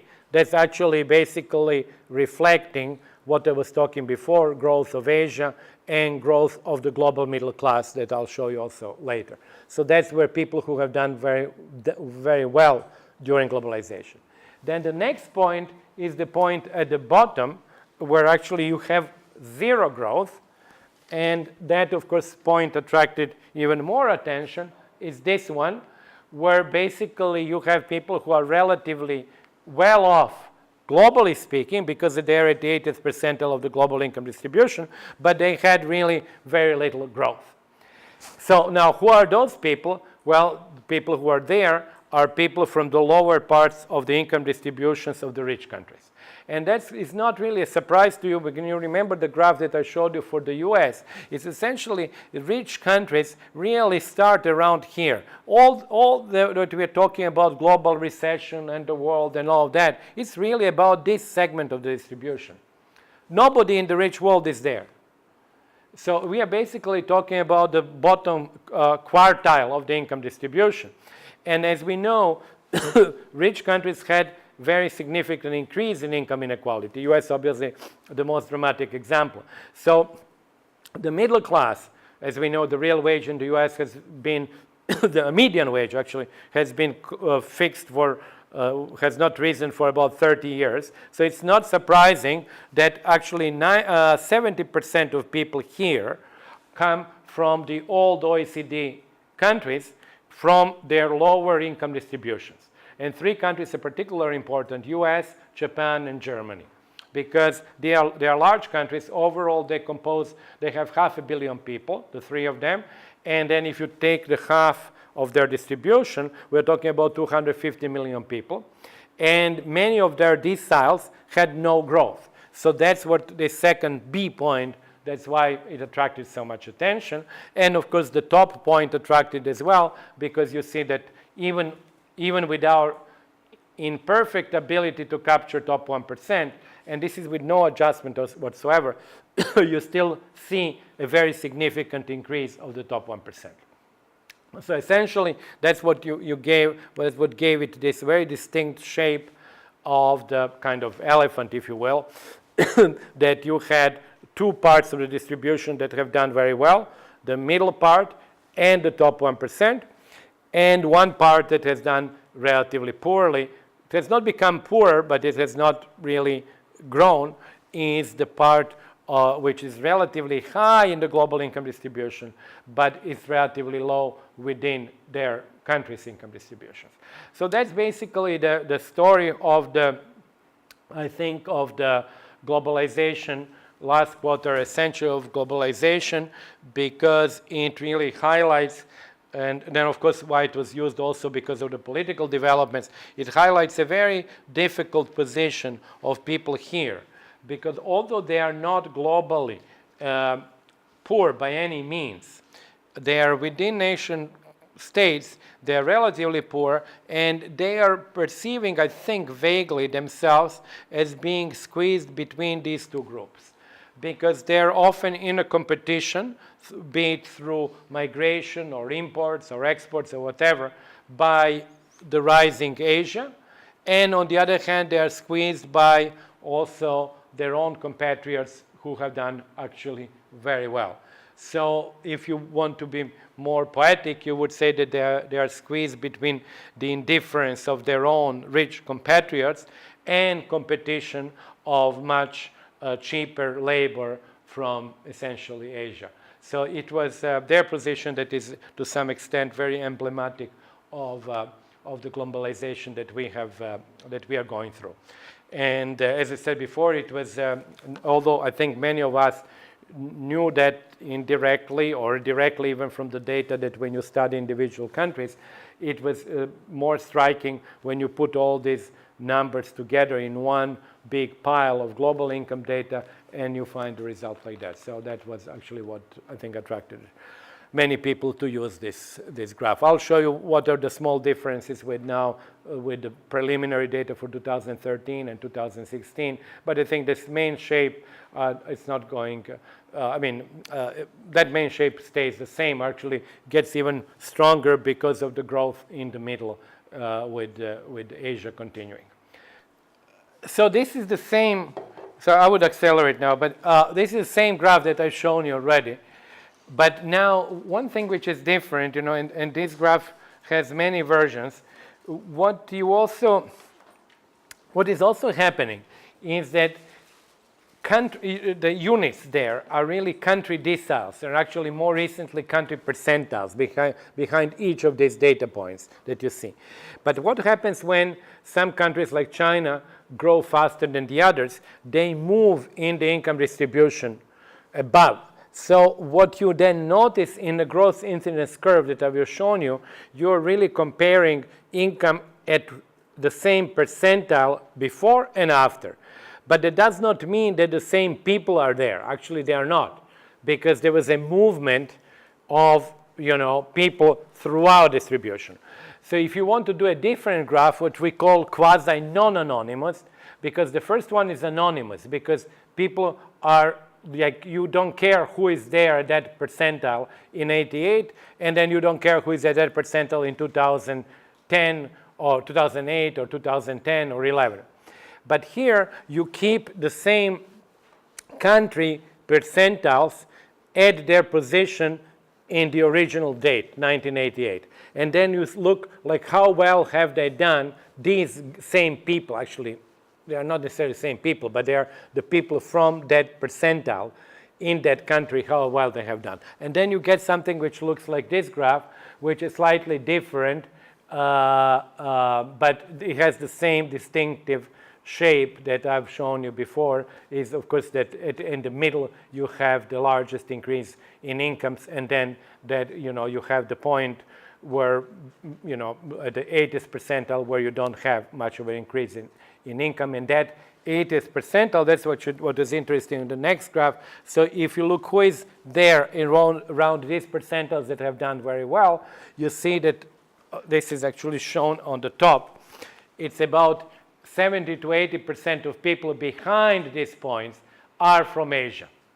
So this is the number. 80% of people here are from Asia. And then you say, okay, who is here? And then you can see 90% of people here is what is called advanced or mature economies.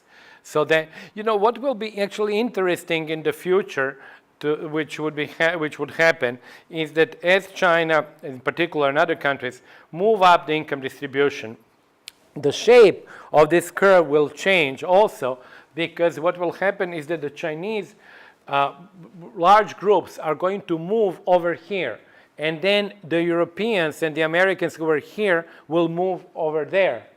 They would actually fall behind. And then we would not, you know, in a graph that I've shown you, which is anonymous, you may not be able to see, you might see still the change at that percentile, but the composition of people in the percentiles would be very different. Moreover, there is one other issue here that I became aware recently, is that rich countries, and that's actually a political maybe issue for the rich countries in the future, as Asian population moves into this territory here, even if nothing happens to make income inequality in the US more unequal, US would start containing people who are at very different percentiles in the global income distribution. So you would have an interesting situation that even nothing happens in the US income distribution. They would be simply, the bottom would be simply overtaken by people from China and India and elsewhere. So even if they don't fall behind other Americans, they would fall behind these large groups from Asia that are moving in. So then you would actually have the situation, to go back to this previous graph that I've shown you. What is happening now? Sorry. So you would actually have probably in like 20 years or so, where was this? They said it was a nice graph that I've shown you. Currently you see that even poorest Americans are 55th percentile. But as other, particularly in large groups like Chinese and so on, move in, you would actually end up with the US having possibly the situation that you would have people who are at the 40th percentile, even if nothing happens to them within the US income distribution.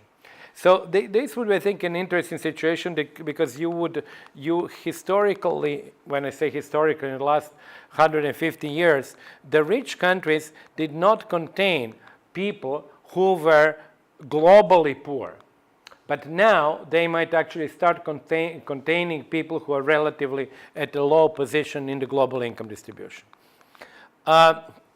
Now, what is also true that you have seen this picture, what I've shown you, the elephant graph, where everything is done in relative terms, which is relative to the original starting point, what percentage growth differing percentiles had.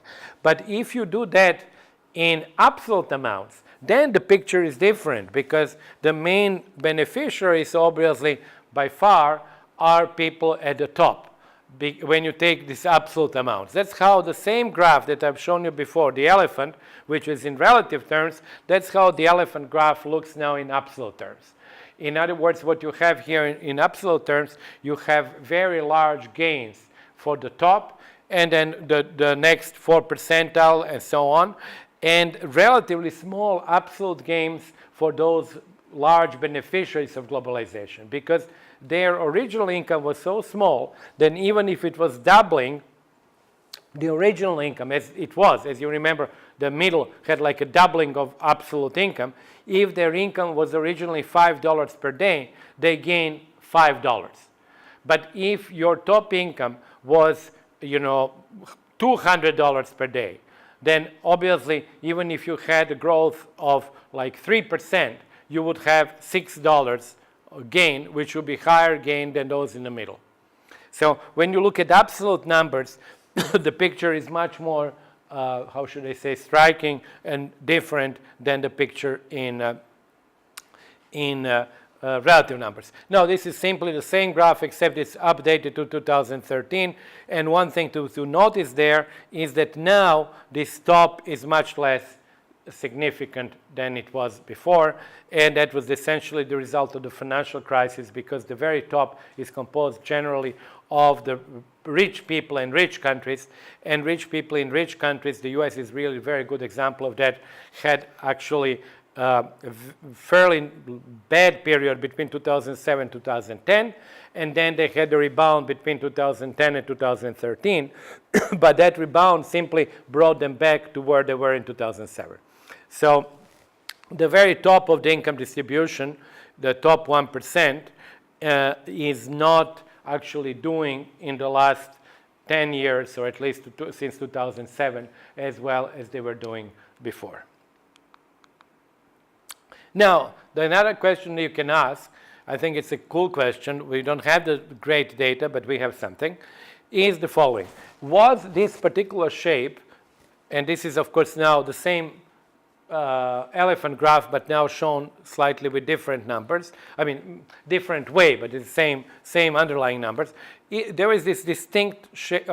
There is this distinct shape here of doing very well in the middle and then really not doing very well at all at the 80th percentile. Was this something that was present in the past? Now, for the past, we don't have very good global numbers. As I've shown you before, we rely on Bourguignon and Morisson data that are not great, but we have at least something.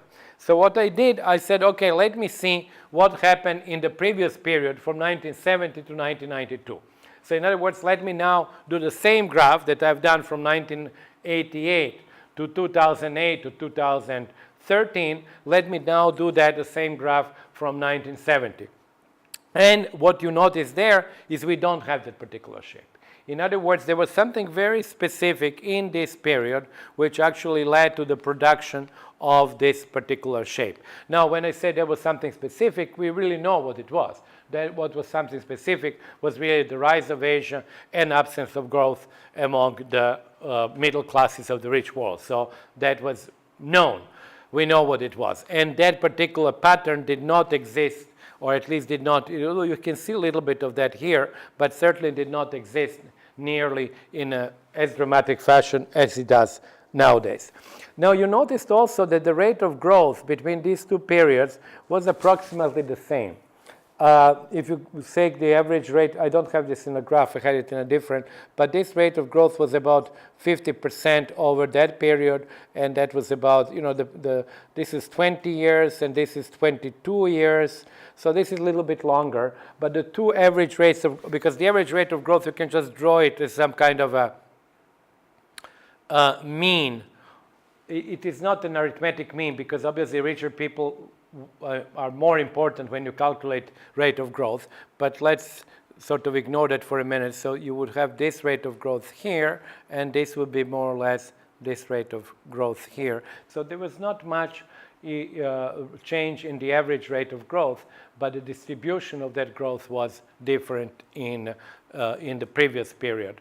Now, why is it, I think, important is because it shows that the period of globalization was indeed different, that the period from 1970s until 1990s was not the same as what we are witnessing now. And then, of course, all of that can be also translated and seen in the rise of the global middle class. So that graph, this graph is very interesting because it shows you now very clearly here, for the first time probably like in 2 centuries, is that you have moved from a distribution, the world has moved from a distribution that was characterized in what Danny Kwok called twin peaks. There was a very large peak of relatively poor, quite poor people, and then there was a much smaller peak of very rich people. But now we do have much thicker distribution in the middle. So now if you look at this red graph, it does look very much like, not very much, but it's close to a graph for a single country, because this is typical pattern of a single country. This is, notice that the horizontal axis is in logs. So the distribution of income is often supposed to look like log normal distribution, which means that the distribution would look normal on an axis which is like here in logs. And the red distribution comes close to looking symmetrical. It would never look fully symmetrical because the right end always was going to be higher, it's going to be longer, but it does look symmetrical, whereas in 1988 it really did not. So this was, I think, a big change in global income distribution. Okay, what are the political implications? Let me just, some of them I already mentioned. First of all, are these two things, growth of China and the decline of the Western middle classes, are they related or not? I think this is the key issue. I don't think that we can show in terms of causation that the two are related. I think that we do have, as you know, quite a lot of work, especially by David Author and and Hansen and Horn and others, that show longer-term negative effects on U.S. On wages of U.S. workers that have been in competition with Chinese imports. So I think that there is I think a reasonable case to be made that the two events were related, that there was a causal connection between the two. And that's clearly a political issue then, and that's, I think, what is also motivating many of the political developments that we see in the rich countries. The belief, at least, that globalization is not an amical force, to put it that way, for the income growth of the middle.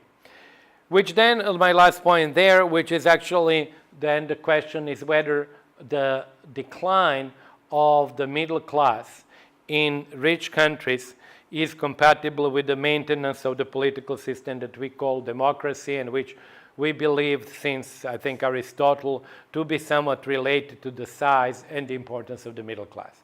Because one issue, and there will be many other such issues that I cannot go through now, but we are absolutely unsure how to understand the rise of the global middle class.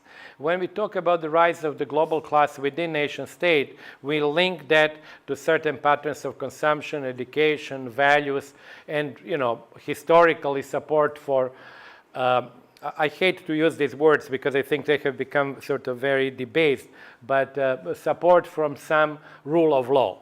And based on the idea that the middle class is fearful of the rich, lest the rich dominate it politically, and they're fearful, or historically were fearful of the poor because they could be expropriated. So the middle class has an incentive to be for the rule of law in order to prevent expropriation, and they are also in favor of democracy in order not to be ruled by the wealthy.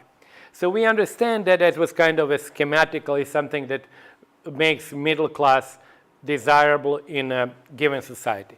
But globally, it's unclear what global middle class means, because there is no political entity which corresponds to it. There is that has never existed actually in the history, I think. And other than the similarity in consumption patterns, it's very difficult to see what else they share. So whether it would be a force for the good or not, I don't think we know that.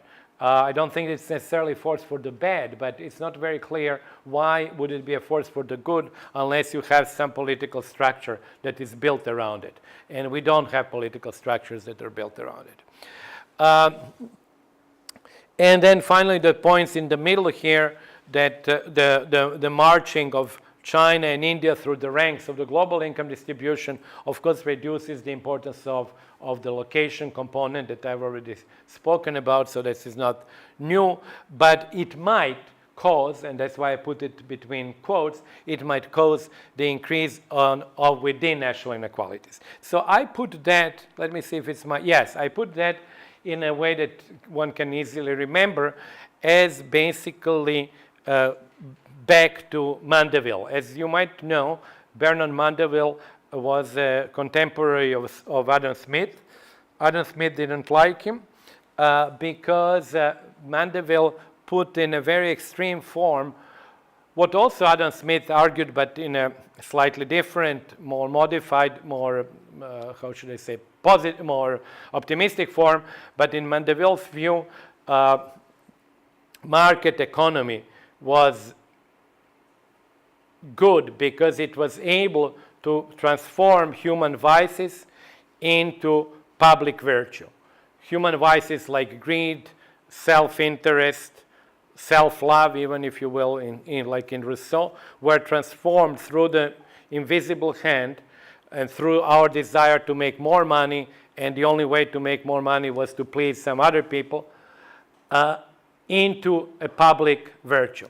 Now, similarly, you can say, is the cost of the global virtue, which is reduction of global inequality, creation of the global middle class, less differences between people from different parts of the world, does it have to be paid by national vices, which means increase in inequality in individual countries? And I think this is the key dilemma of the, I think, current age, is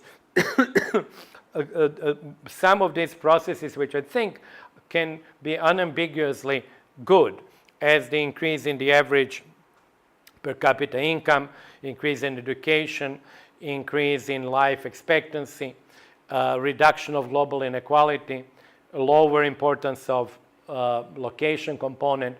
Do they have to be paid by large increases in within national inequalities? And to some extent you can argue maybe they do, as in the first industrial revolution you had first industrial revolution being paid or being accomplished on the backs of people who actually did not see any increase in real wages for about half a century or longer in the rich countries, and then also led to colonization, deindustrialization of the South, and so forth. So when you study, of course, economic history, you realize I was saying before that the idea of the third world is a modern idea. That was actually the third world, as they say, was created. And it was created as the result of industrialization. And the first industrial revolution. I was recently at a talk, and actually I read several of his books, and I would very strongly recommend, if you're interested in the Industrial Revolution or general economic history, to read Bob Allen. And essentially what he shows and he argues is that it took for the ordinary workers in the UK, which actually, of course, was the first country to industrialize, it took them more than 50 years. Actually, he argues until 1950 or even, until 1850 or 1860, there was no increase in average wage compared to what it was in 1750. So you had a very similar development that we now talk about today, is the coupling between productivity and wage.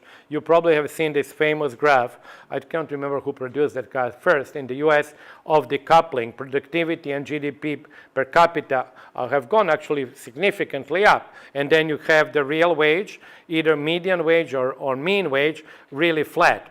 And that's exactly the same picture that you had in the Industrial Revolution in the UK for about up to 100 years.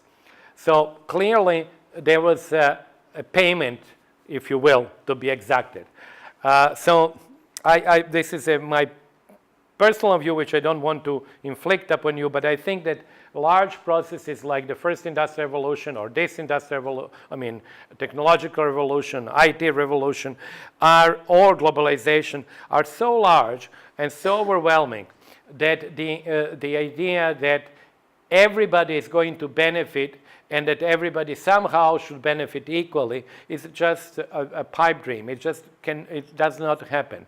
You will have losers and winners, and actually the point is that the losers hopefully should not be losers in absolute terms, but and actually we have not seen too many losers in absolute terms because they have lost in relative terms compared to the top and compared to the middle, but they have not become impoverished, so their income level has not gone down. So I think that seems to me something that we can reasonably expect in cases of such huge changes. So this is already what I mentioned. So I'm not going to talk about, I mentioned whether we don't know whether global middle class would create global polity or not. We might also entertain the idea that there may be a global plutocracy, which may be somewhat similar to the situation pre-World War, at least in Europe, but these are, of course, speculations. So let me then move to I want to move a little bit also to say a few things about individual countries' inequalities because it also fits into this global inequality.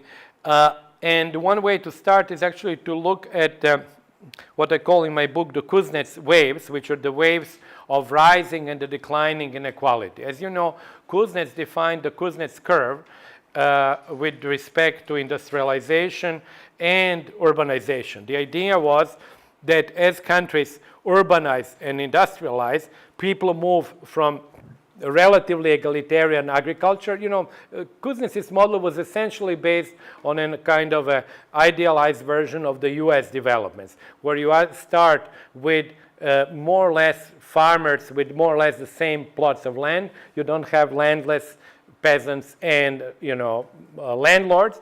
So you start with relatively low level of inequality and low heterogeneity in terms of assets that you have. And then you move into the cities and you industrialize. What is happening, you open the wedge between the mean income in the cities and the rural areas, which by itself increases inequality. On top of that, you have heterogeneity of jobs in the cities.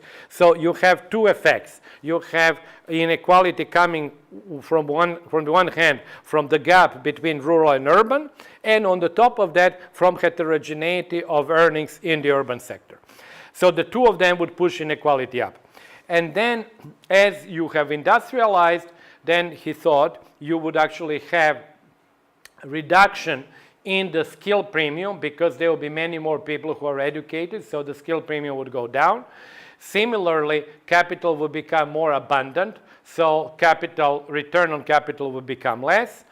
And then there will be also people who would become older, and there will be political movement to introduce more social transfers, including pensions, unemployment benefits, and so on. So then the curve would chart a downward sort of slope, and then you would have actually the decline within national inequality.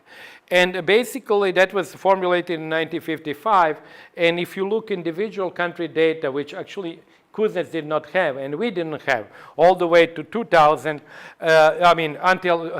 we got in 2000 data which actually could look at the Kuznets curve in the period 1900 until 1980, and these data really don't look very bad or don't look very much in contradiction with Kuznets' hypothesis. The problem with the Kuznets' hypothesis was that actually in the last 40 years, inequality went up, and that could not be reconciled at all with his hypothesis. So that's where I introduced in Global Inequality Kuznets' waves, and I see the current wave, which is the result of a movement from manufacturing into services, playing very similar role than a movement from agriculture into manufacturing had.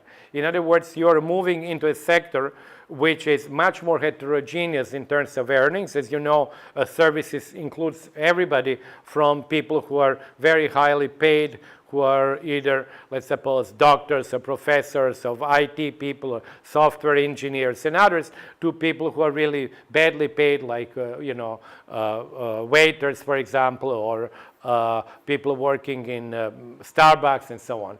So you have very high heterogeneity of incomes, and then you have the upswing combined, of course, with globalization, you have the upswing of the Kuznets curve. And, I actually argue, and if you read the book, you will see that the same movements can be seen historically over several centuries. In other words, you have the waves of rising inequality and declining, but only in the modern era are they driven by economic forces, the ones that I described for Kuznets and then I described for today. Whereas in the past, they were driven by epidemics, which tended to reduce population and hence to increase the wage and to reduce income inequality, or they were driven by wars. So they were really, or civil strife. But they were not economic. And you see them only when you plot it against time, because you see the waves against time. But you don't see them against income, because income was really basically constant. So when you plot the things in the past against income, you just see a bunch of, dots. But because income doesn't change. And so if you had low inequality because of epidemic, and then high inequality because of war, you just see these two dots against the same income. But over time, you see the change. Now, in the modern era, the societies are modern because they are, in principle, generating growth. So time is really a proxy for growth, which is a proxy for structural transformation. So that was the argument that would actually say that we are now, I believe, the rich countries, and that's a part of the talk that I don't have the slides here, but this is something that I have in my classes. I actually have one class that deals with within national inequalities, is that actually the current upswing of inequality in the rich countries is the product of thus defined second Kuznets wave. Now, of course, the more difficult question is what is going to bring this wave down? And there it is, we are on much more speculative grounds. I think if you look at Kuznets, what I said before, he said one thing was reduction in the skill premium. Well, after 1980, that didn't happen. Jan Tinbergen, who is like Kuznets, won the Nobel Prize for Economics, actually had a book in the 1970s arguing that the premium should go down to zero. But the exactly opposite happened after 1980s. Which, of course, is not a unique case. Very famous people, economists, always, well, not always, but very often predicted the very opposite of what happened later. So that happens. But then, the second thing for Kuznets that he predicted, he thought actually there will be a reduction in the return to capital. That seemingly also did not happen. And of course, Piketty has made a big deal about that by arguing that, of course, return to capital has been in a long-term constant. As you know, he has argued it's like 5% per year from the Roman times until now. Maybe that's an exaggeration, but there is certainly a sort of a fixity in the return to capital, which I think was something that we didn't expect, because we were thinking that as capital became more abundant, it would become cheaper, or the return would become less. And then the third thing that he predicted was that reduction of inequality because of aging and demands for social transfers. So that, I think, actually worked in the past, but might not be actually working in the future if you believe that the globalization is going to put and is putting very significant pressures on welfare state. So if you were to really sort of look at all three things that Kuznets mentioned, which might drive inequality down within nation states, skill premium did indeed go down until 1980s, but then went up. The reduction in return to capital was overturned, and I think demand for social protection indeed increased, but then again from the 1980s, or maybe more recently, we have a question mark whether that would continue. So when then you ask me what would actually drive this second Kuznets wave down, I have to be similarly evasive, or maybe sort of doing a guesswork. There are several maybe elements. One of them may be the reduction, you can sort of speculate, reduction in the sort of a monopoly rents which are being received by fast innovators. As you know, every period of innovation leads to very large rents, which nowadays are actually, through monopolization, they all try, like these famous FANGs, try to, of course, keep them as long as possible. But eventually, they would be eroded. So if you believe that these rents are one of the reasons that drives inequality down, the erosion of the rents in the future should drive it. That something is driving inequality up, the erosion of the rents should drive it down. A second thing that I want is simply to mention, because it's very speculative and who knows, it might even happen, is that with the large cost of, first, large premium on some jobs, skilled jobs,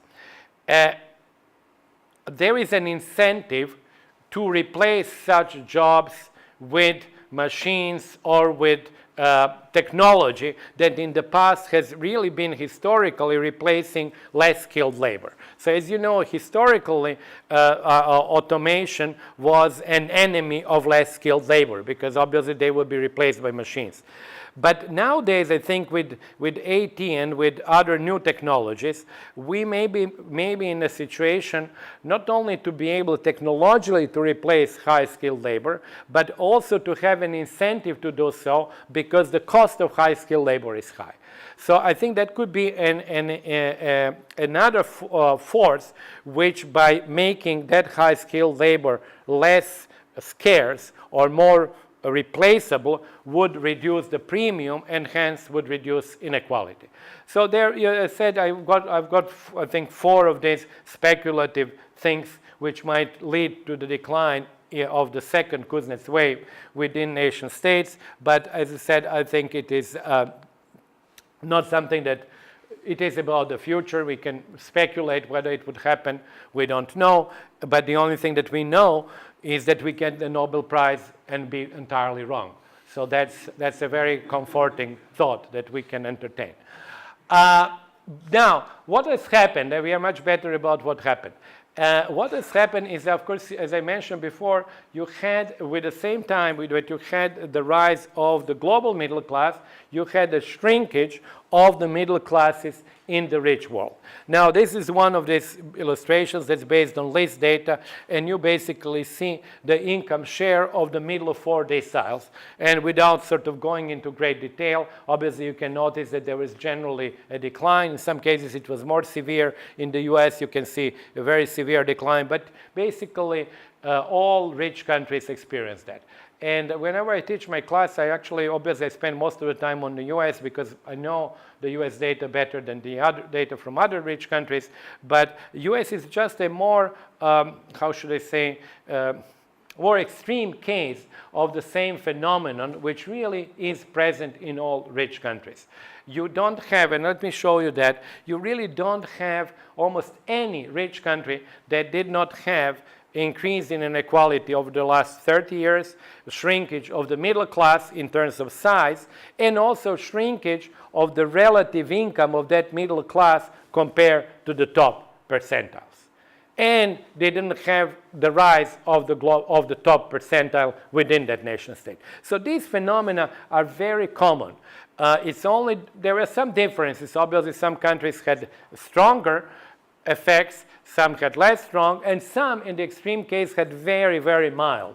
But the countries that had very mild effect like that, like for example, France is one of them, Belgium is another one, they are really very few. There are maybe 2 or 3 out of 30 plus OECD countries. Everybody else had the same development. Now, this is another way of looking. Now, the first way, as I've shown you, it shows the amount of the pie taken by the middle. So as you can see, that middle class, the amount of the pie taken by 4 deciles is going down. So in other words, here you fixed the number of people and you show that they are getting less money than in the past. Now, in the other way, you do the opposite. When you say, I'm now going to do the following. I'm going to say to fix the range of income. I would take the median income and say, okay, let me see how many people are 25% above the median and 25% below. And if there are lots of them there, this will be the middle class society. And if there are very few of them, it will be not the middle class. It will be a polarized society. And what you notice here, and I will not go through the countries, you can read them off, is that basically in all these countries, and I could have had more, you had the shrinkage of the middle. So the middle became less rich and smaller. So these are the two effects which really happened to the middle classes in the rich world. And even some countries that, like Finland, for example, which are kind of a proverbial middle class, they also had very significant decline in the size of the middle class. US as well, but US actually was not, in that sense, very middle class, because US inequality was, in the last 40 years, higher than other OECD countries' inequality, and then the starting position of the middle class was lower than, for example, Finland or Germany or the Netherlands. So let me then sort of look at what will be. Let me just go on this graph first, and I'll go back. So what you then notice is that the forces which affected all these rich countries, as I was saying, were similar, and you see them in these red arrows. Now, the red arrows are changes between 85 and 2013 in terms of market income inequality. So this is the market income Gini. So Finland in 1985 had a market income Gini, which means the inequality or the Gini coefficient before government redistribution, which means before social transfers and before direct taxation. So as you can see here, this was their market income inequality in mid-1980s. And then it was their market income inequality now, 2013 or 2015. So that arrow shooting from left to right, the red arrow, indicates rising market inequality before government redistribution in each individual country. And as you notice, practically everybody had that. They started at different positions. UK had very high market income inequality. As you notice that, that was Ireland with the most extreme case here. But they went even more unequal. Then you have US, which was also very unequal, but they became more unequal. But everybody, with the exception of the Netherlands here, which stayed where it was, everybody became more unequal at the market stage. Then the next question is, did the government transfers and taxation offset that increase in inequality or not? So in that case, let's suppose that what would happen if you did? Then you would have something which comes close to Denmark. You had Denmark market income inequality going up by something which looks here like 7 Gini points, from about 33 to 39, 6 Gini points. But the disposable income inequality, which is the blue line, went up by very little. So in other words, what you have, the situation is that the market income inequality before government intervention goes up by 6 Gini points. Then you have either a choice or sort of, revving up the mechanisms, the tools of redistribution, maybe pensions, unemployment benefit, social assistance, child allowance, family allowances, higher taxation of the rich, higher marginal tax rates, higher minimum wage, or you keep the instruments as they were before, so that basically you have an increase in market income inequality, and likewise you have an increase in disposable. So that would happen when, and actually as you can see in the US, it's more or less happened like that, is that you had an increase of 7 maybe Gini points in the red arrow, and an increase of 5 Gini points in the blue. So at least there was some reaction, because if nothing has happened, you would have 7 points in blue, 7 points in red. But here we see for the US it had 5 points in blue, so there was some reaction. But you notice one thing is that basically, with the exception of here with Ireland, which is really, I think, a peculiar case, and I think actually Ireland being driven so much by foreign investments and large incomes which are made there, I'm not even sure if we're really capturing things correctly in the case of Ireland. But other than that, in all other cases, you have the movement of the 2 arrows in the same direction. There is a little bit of only the Netherlands here with no movement. Essentially, the headwinds of market income inequality increase have been present in all cases. And as I said before, in some cases, there was more of a reaction, and in other cases, less. And I would then let you ask questions after I just sort of explain in a minute this graph, which I think is also a cool graph, which contrasts US and Germany. Now, the red line, let me start with the US. It's the blue line shows market income Gini. As I was saying before, look at that, Germany and the US. Basically, this is the same forces of globalization, technological change, and whatever else you want to put there, which are really pushing market income inequality up. You notice in case of Germany, it was even higher in the very beginning of this period at 45 Gini points. It's now at 55. In the US, it was a little bit over 40 Gini points, and it's now 55. And what is remarkable is when you look at this data is that market income inequality, practically in all rich countries, is between 50 and 55 Gini points. And it's only redistribution through government transfers and taxes then reduces it. So now notice what has happened here. Let me start with Germany because it's more extreme. No, this graph, and I can show you different graphs, but this graph is slightly problematic because people who are pensioners enter the market income inequality with close to zero amounts because they don't have any market income, They often depend on pension alone. So I have something else which I call Market 1, where I treat pension as a deferred wage, but I don't have this here. So the decline between what you see in Germany from this blue line and the red line is explained by social transfers, of which pensions are the biggest one. But unemployment benefit, child allowances, others play a role. So you see there is really a remarkable sort of a decline which is driven by transfers. And the wedge or the decline between the red line and the green line is driven by direct taxation. The same story, of course, the definitions are the same in the US. But as you can see, the decline or the ability of the government redistribution to reduce market income inequality is less. Or more or less, you can even say that the disposable income up to about 1995 has behaved very similar to the market income. In other words, you have market income pushing things up, you have a passive reaction from redistribution and taxes, so you actually have the two concepts, market income and disposable income, rising in unison. After that, you noticed actually more of a reaction on the US side because you see the disposable income now could be also the result of you see this was the crisis actually, the market income inequality went down when the crisis hit, because people who were mostly sort of losing incomes were then at the very top 5%. And then you notice actually flatness in the US curve. And you even see the flatness here in the German curve, but they're always, as you can see, always higher than they were in the 1980s.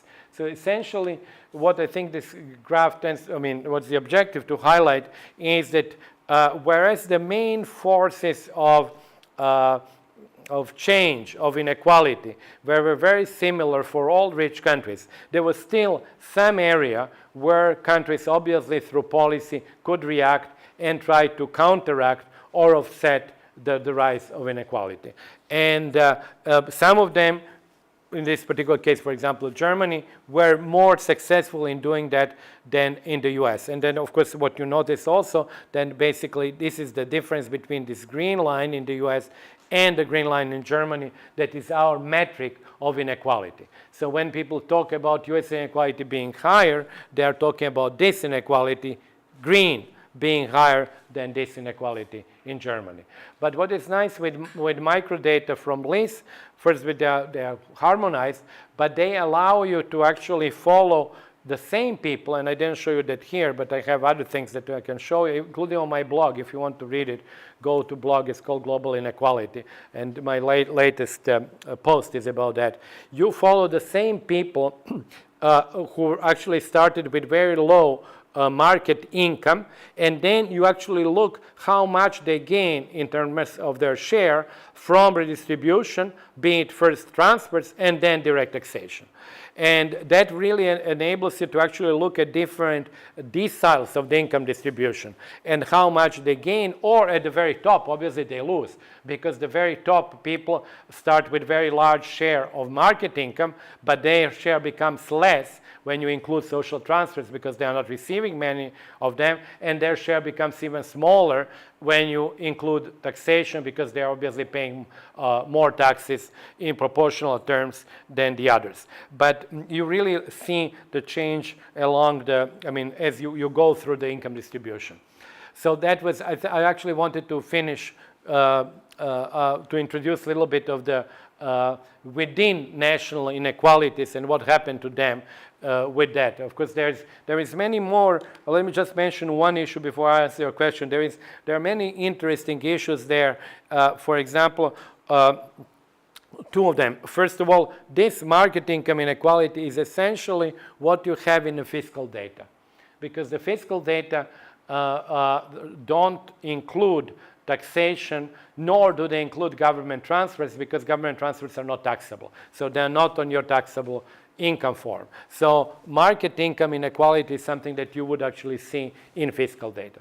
So that's one point. Second point is what is also interesting is to notice, and that's something that I deal with in my new book, Capitalism Alone, something that I call homoplutia, from Greek, obviously, meaning that what you notice more in this new capitalism is that you have an increasing prevalence of people who are rich both in terms of capital and labor. So I didn't talk about that here, but actually when you look at the composition of the top 1%, top 5%, top 10%, there is more both of capital rich and labor rich people today than 30 or 40 years ago. So there are many implications, political implications of that. So now I have two questions, and I will stop for a minute. Just wanted to know if the disposable income includes non-monetary transfers from the government. It does, actually it does. In both cases, actually, it is the what is called the near cash transfers. They are included. How about like in-kind transfers from friends or relatives or something? That's included as well. That's actually, in-kind transfers, transfers for friends and others are actually included even in market income directly. Because we want to keep, how should I say, social insurance and social transfers separate from private. You had a question. Yeah, my just question was, what's the meaning of capital and labor rich?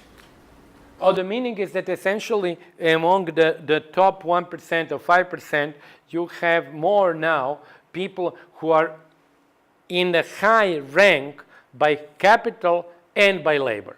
what I want to say is that in a traditional, that's in a chapter of my new book, in a sort of I suppose, classical capitalism. You had, that's why we actually studied functional income distribution, Ricardo, Marx, and others. Nobody studied really interpersonal because the assumption was that you essentially have rich people, they're all capitalists, and then you have workers who are in the middle and the bottom. So if you were then to look at the top 1%, there would be, and actually that's very clearly also in Piketty's data, if you go to 1920s, you have the top 1% overwhelmingly composed of people who are capital rich. Nowadays we have actually better data, so we can actually tell where these people are in the capital distribution. You see? So what we now notice is that there are actually people who are rich, who are both in very high position in labor distribution, labor income distribution, wages, and high position in capital distribution. Now, what is interesting there, and that's also part of my new book, is I think that it has two effects. One, seemingly positive effect, because such a system is more meritocratic, because the rich people are not simply people who have assets, but also people who work. But it also makes it more difficult, I think, to deal with inequality. And the reason why it makes it more difficult to deal with inequality is because popular support for progressive taxation is less when you think that many of the rich people are also people who work very hard. And you cannot, as an individual, an outsider, figure out at all what percentage of somebody's income who is rich is from labor and what percentage is from capital. Because it's impolite that you should ask that question, and probably they would not tell you the truth anyway, even if you did. The issue in the past was politically, I think, easier to deal because these rich people you knew were basically people who were not working. Nowadays, these rich people are working, but they also have large capital incomes. So it is more difficult to actually justify, I think, high taxation on them because of that large meritocratic element which might exist. I'm just wondering because, like what you're saying, so am I right in thinking that we're talking about people like Zuckerberg who have high skills and sort of like innovation, but also have like a lot of equity? These are extreme cases, but we are really talking, I think, of the following people. Whether it was the causality goes this way or the other way, I don't know, but let me give you one possibility. It's actually people who are, who might come from, let's suppose, average background, go to very good universities, get very good education, get a very good job, make quite a lot of money, save quite a lot of that money. So when you observe them when they are 50 or so, they have sizable income from property and they have very high wages. So they are not millionaires or or billionaires, but they could be people who have very well paid jobs running in the probably 6-digit salaries and so on. And then on top of that, they have accumulated assets. And in some cases, they might have also had assets from their family. They might not have been huge assets, but when it's all combined, I think it's a sizable return from those assets. And I think what is also a danger there, that's also part of the book, is that this whole, dynamic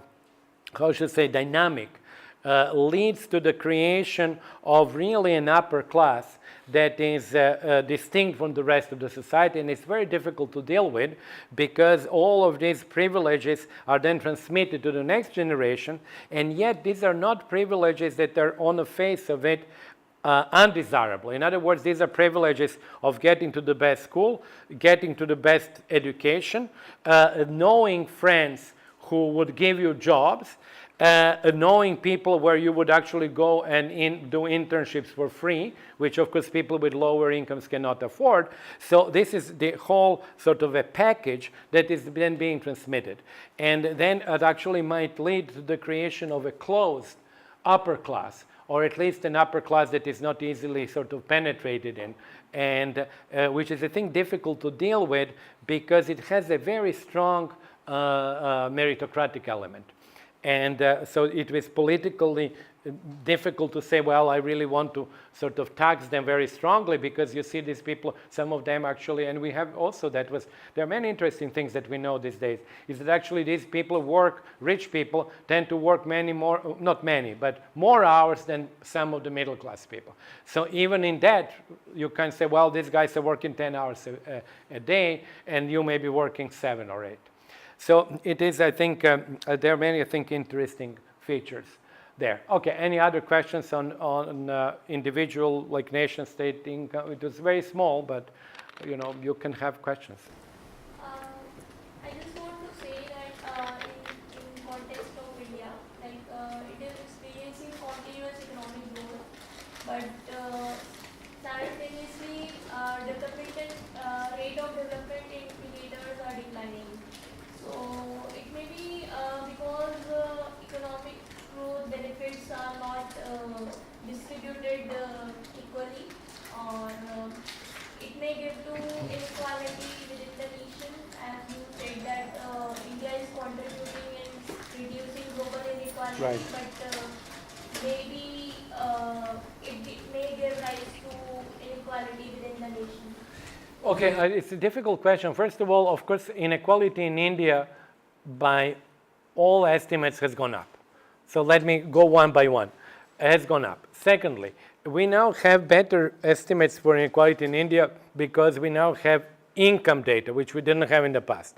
NSS, which was the base of data on both poverty and inequality in India, goes back to 1952, but it's a consumption survey. Now we have income surveys. Now income surveys show for India a Gini which is in excess of 50, whereas the consumption Gini is 38 approximately. So there is really a large gap. So India is much more unequal than we believed originally. As you know, there are quite a few books recently. I happen to have read, 2 of them. For example, there was one that I like very much. It was The Explosion of Delhi, which really deals with poverty and inequality and huge wealth being created. And actually, Delhi is a very good example, maybe in some sense, maybe even better than Bombay. And then there is Billionaire Raj, also another book. So we know that inequality went up. Now, there is also some peculiar phenomena, and I don't know the explanation, but people have discussed that calorie intake among the poor people in India went down. And I remember that was discussed even more than 10 years ago. Deaton discussed that, but the results seem to be unambiguous that indeed calorie intake has gone down. There are many I really don't know, and I have not really kept up with the literature, but it used to be said that it was because the menial labor was now less demanding, or there was an argument that they were eating less calories, but these calories are of high, the value the cost per calorie was more. So in other words, they were really eating better calories, but fewer of them. So I don't know where we stand, but I know that there are some developments that are fairly negative, despite very high growth rate. It is lower than Bangladesh and Nepal also. It is, I'm sorry? Lower than the Bangladesh and Nepal country also. Like Bangladesh has created very decent growth in as far as yes, it did, yeah. Is concerned. But India, I think, is a very good example because it had, since 91, I think, very high growth rate. And actually, I think probably today the highest growth rate in the world, maybe India and Ethiopia. And really some social indicators are still fairly bad. And even though, of course, as you know, when I say bad, we cannot expect that they're going to be great because India is still a poor country.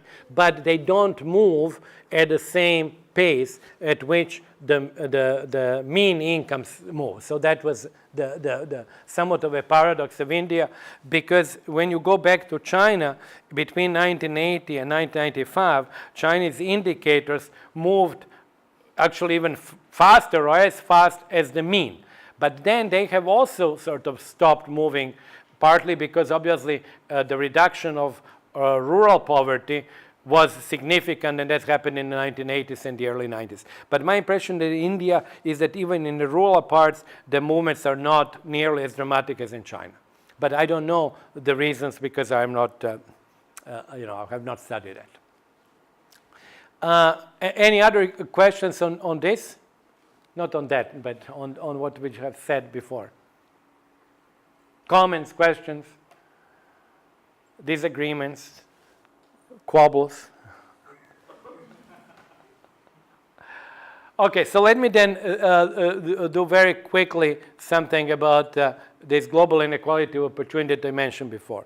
Now, as I mentioned before, global inequality of opportunity, what I called citizenship rent or the citizenship premium, appears because when you really look at the global inequality and put people, like rank them from the poorest to the richest and take their incomes, you realize very quickly that their incomes are to a large extent dependent on where they live. Now, in this world, about 96 or to 97% of people live in the countries where they were born. So we are still, despite migration and all of that, we still have really, like, as I said, only 3 to 4% of people who live somewhere else. So in that sense, birth becomes, the place where you were born, becomes a place which gives you a premium or a rent. Because when you do a very simple regression where you put income of people, when you try to explain income of each percentile, and then you take 120 countries, and you have 100 percentiles, so you have 12,000 data points, and you use only one variable, which is a dummy variable, which is better than the income. It's like you have 100 dummy variables. You explain about 60% of variability in income simply from the country where people are born.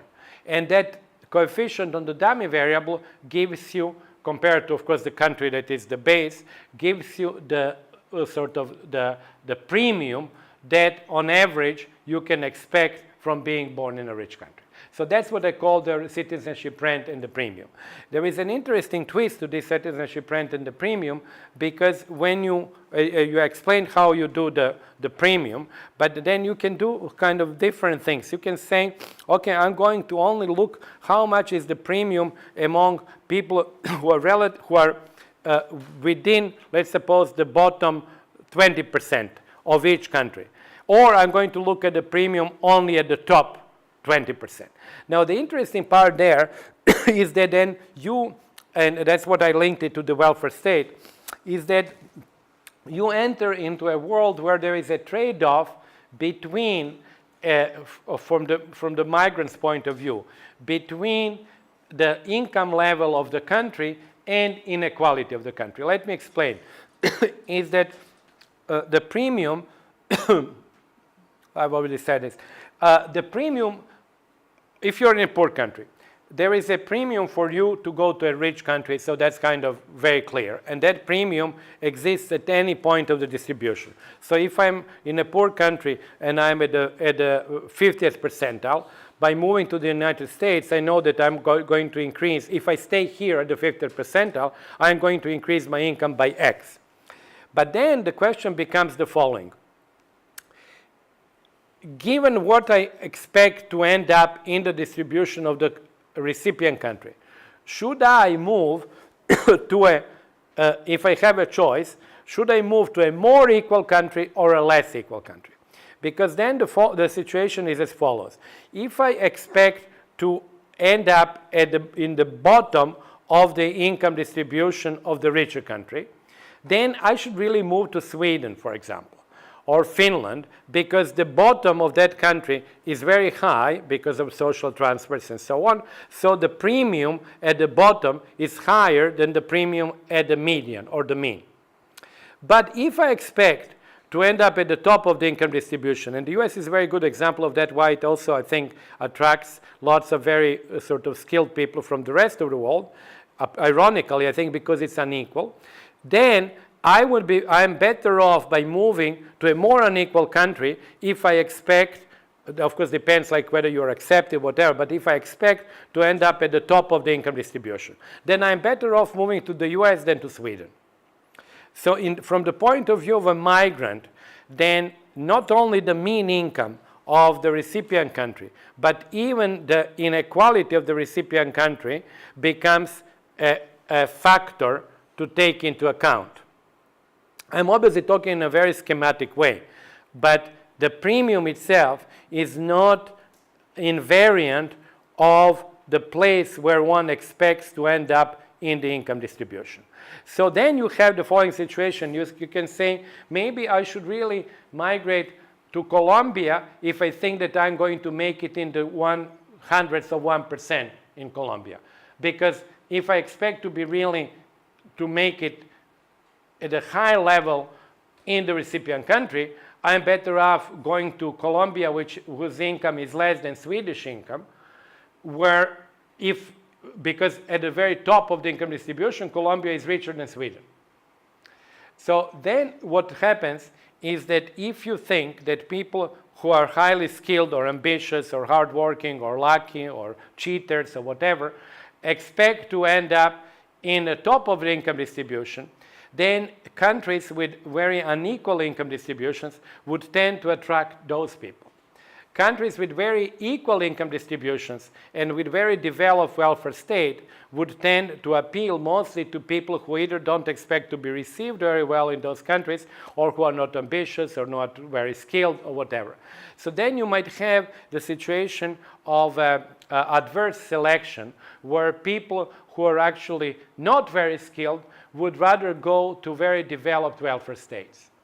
And that raises one of the issues then, whether the developed welfare state can fully coexist with a globalized world.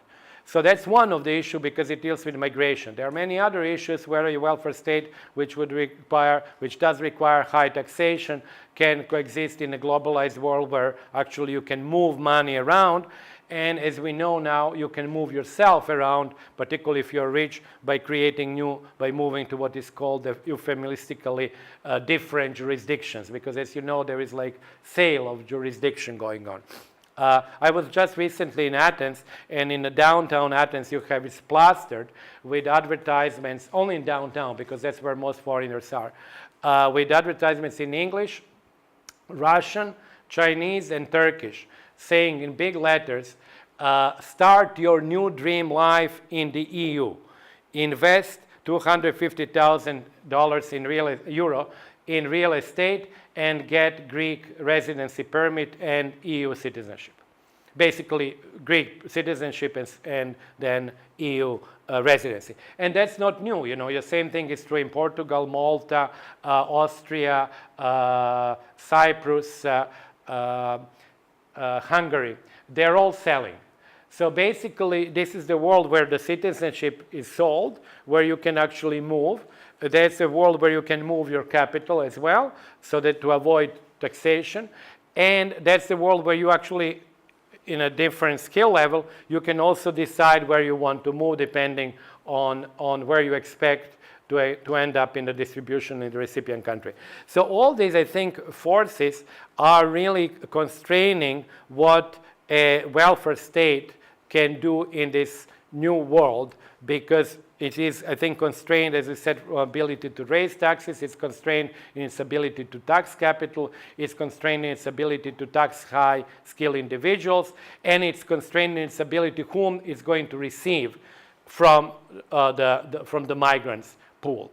So that was actually how I went from this point that I originally started about inequality and the citizenship premium to what that unequal world where most of inequality is still due to nation state, what it means in the time of globalization. Because there one thing has to realize is that when we speak of globalization, you have to take migration simply as part and parcel of globalization. Not solely because from the economic point of view, movement of labor and capital are sort of should be equivalent, but because globalization takes place under conditions of very unequal mean incomes.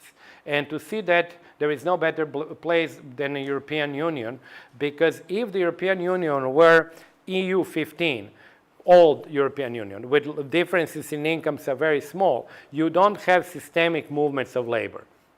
But as soon as you have now EU 28, with large differences in mean income between East and West, and more between North and the South, then you actually have systemic movements of labor, and these are the systemic movements of labor within the European Union, which probably have led to Brexit, and which probably have led to further sort of attempts to kind of, how should I say, stop further enlargement of the Union, and even put sort of impediments to certain movements of labor even within the Union. So, and then when you move to the level of the world, obviously these differences are magnified by a factor of 10 or so, because they are much, much larger than within EU 28. So that's why I think actually when we talk about migration, we really have to squarely put it within the context of globalization. So not to think that migration comes from like sort of suddenly out of the blue, but it's really part and parcel of globalization. But globalization which takes place under the conditions of very uneven incomes between the countries. Because as I said before, I'll stop here, if globalization were to take place within the world where the differences in the income were relatively small, then it would not be very hard to deal with, because there will be no systemic or systematic movements to move. Question? Yes? I still have one doubt, like while measuring income inequality, shall we take earning or this income?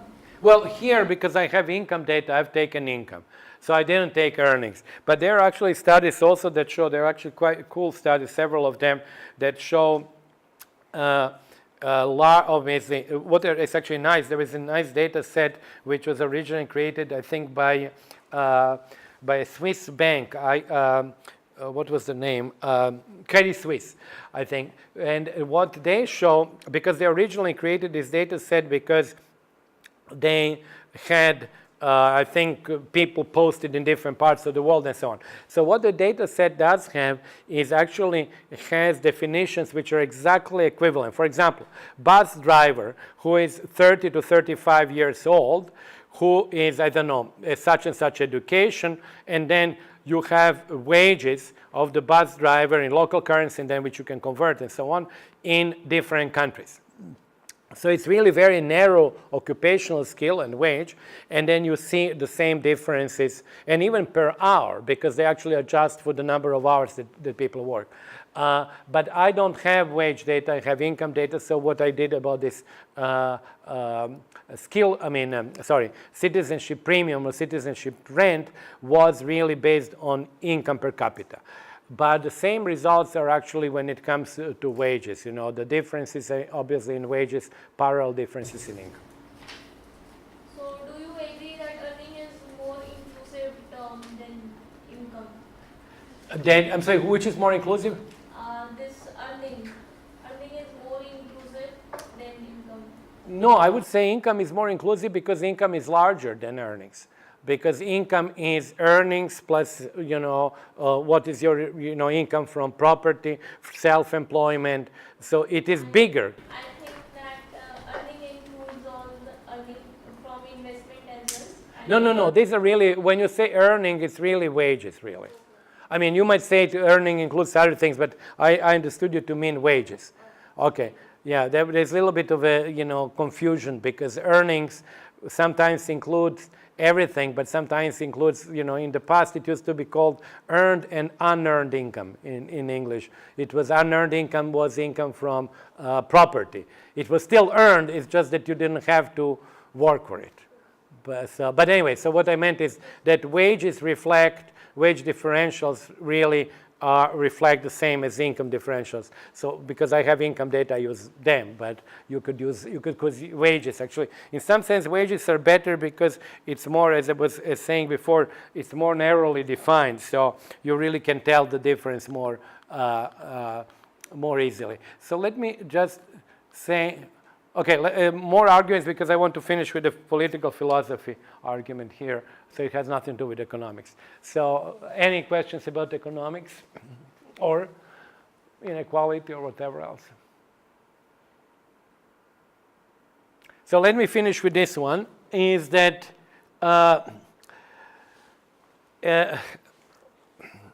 what's actually, as I was saying before, it was really political philosophers who thought of this first. So then they ask, really, is it something that we should be concerned or not?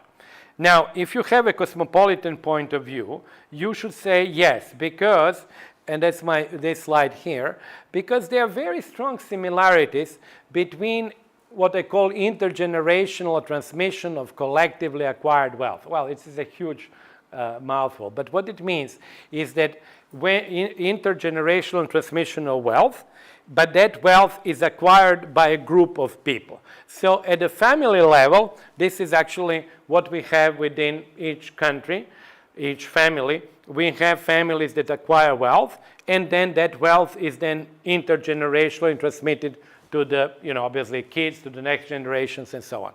So the general sort of approach there is that if you were to say, is it something which is good or bad, very often it is considered not acceptable because people think that it actually increases inequality and opportunity, or at least it should be limited.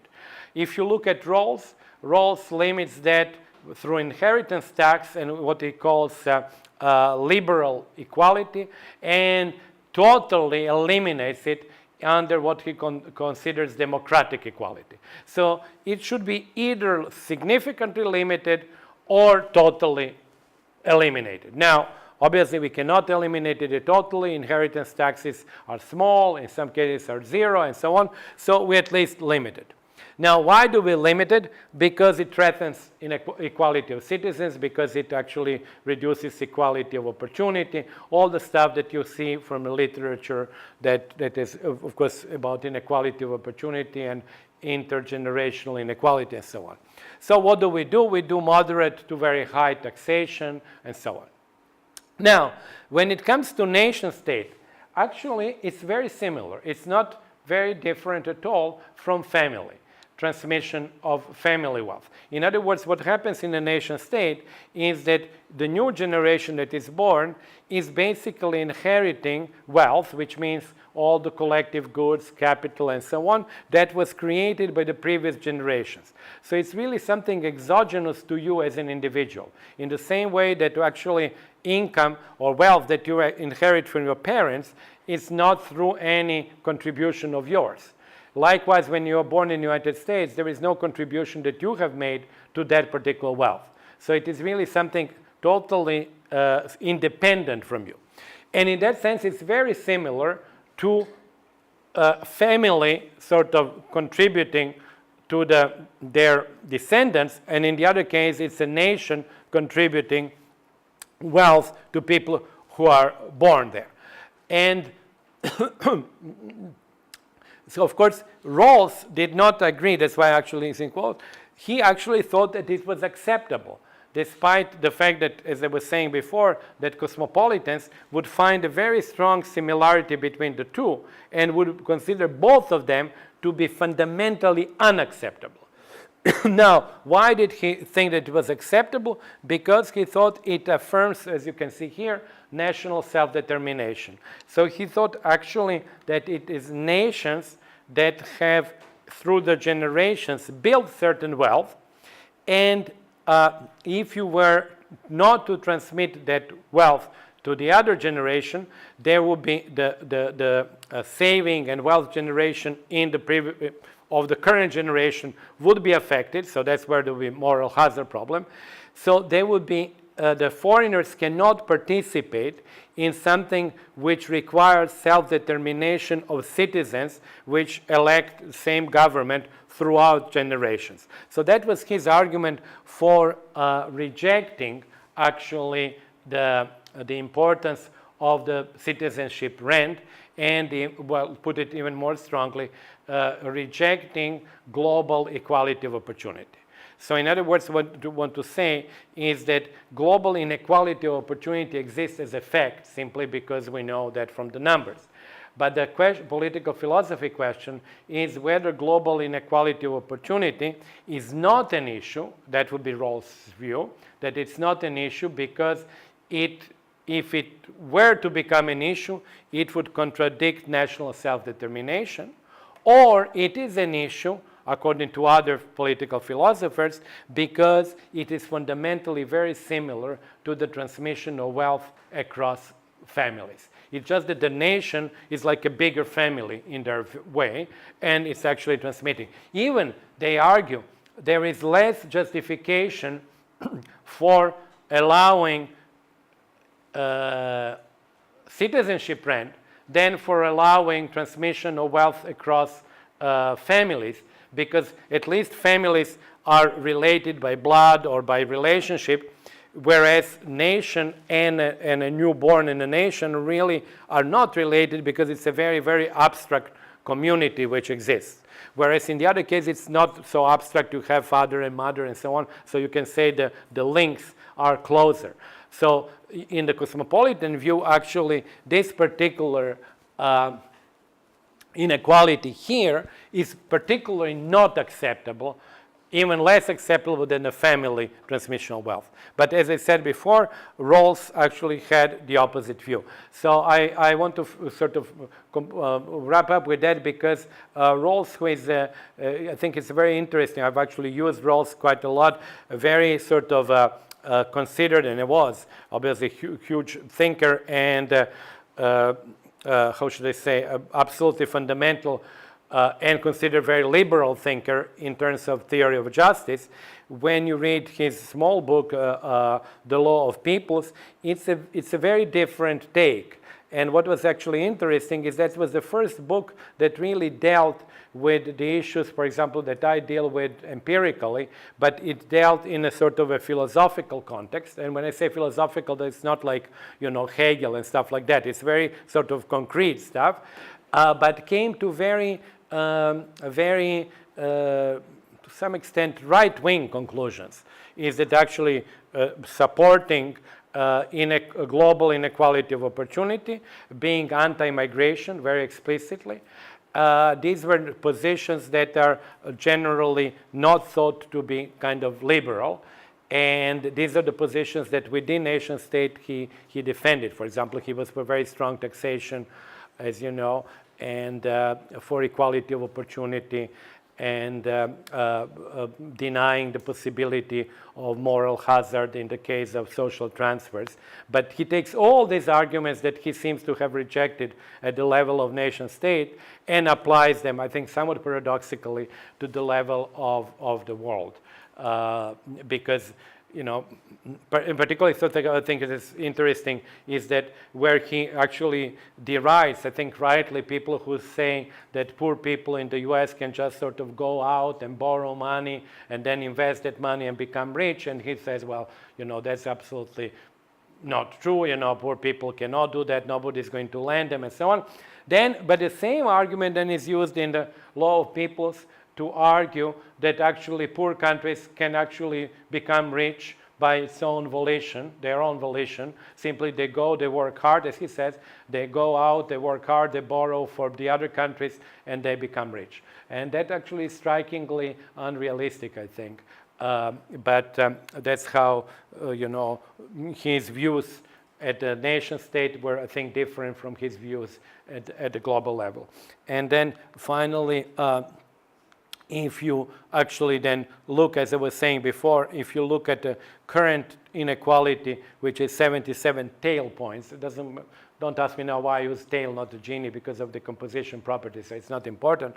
But if you were to actually go to equalize all countries within country, all incomes, so you would have within countries no differences of income, but the differences between countries would remain as they are now, you would have eliminated, as I was saying before, only a fraction of total inequality, from 77 to 54. So you would have eliminated, what, 20% of total inequality.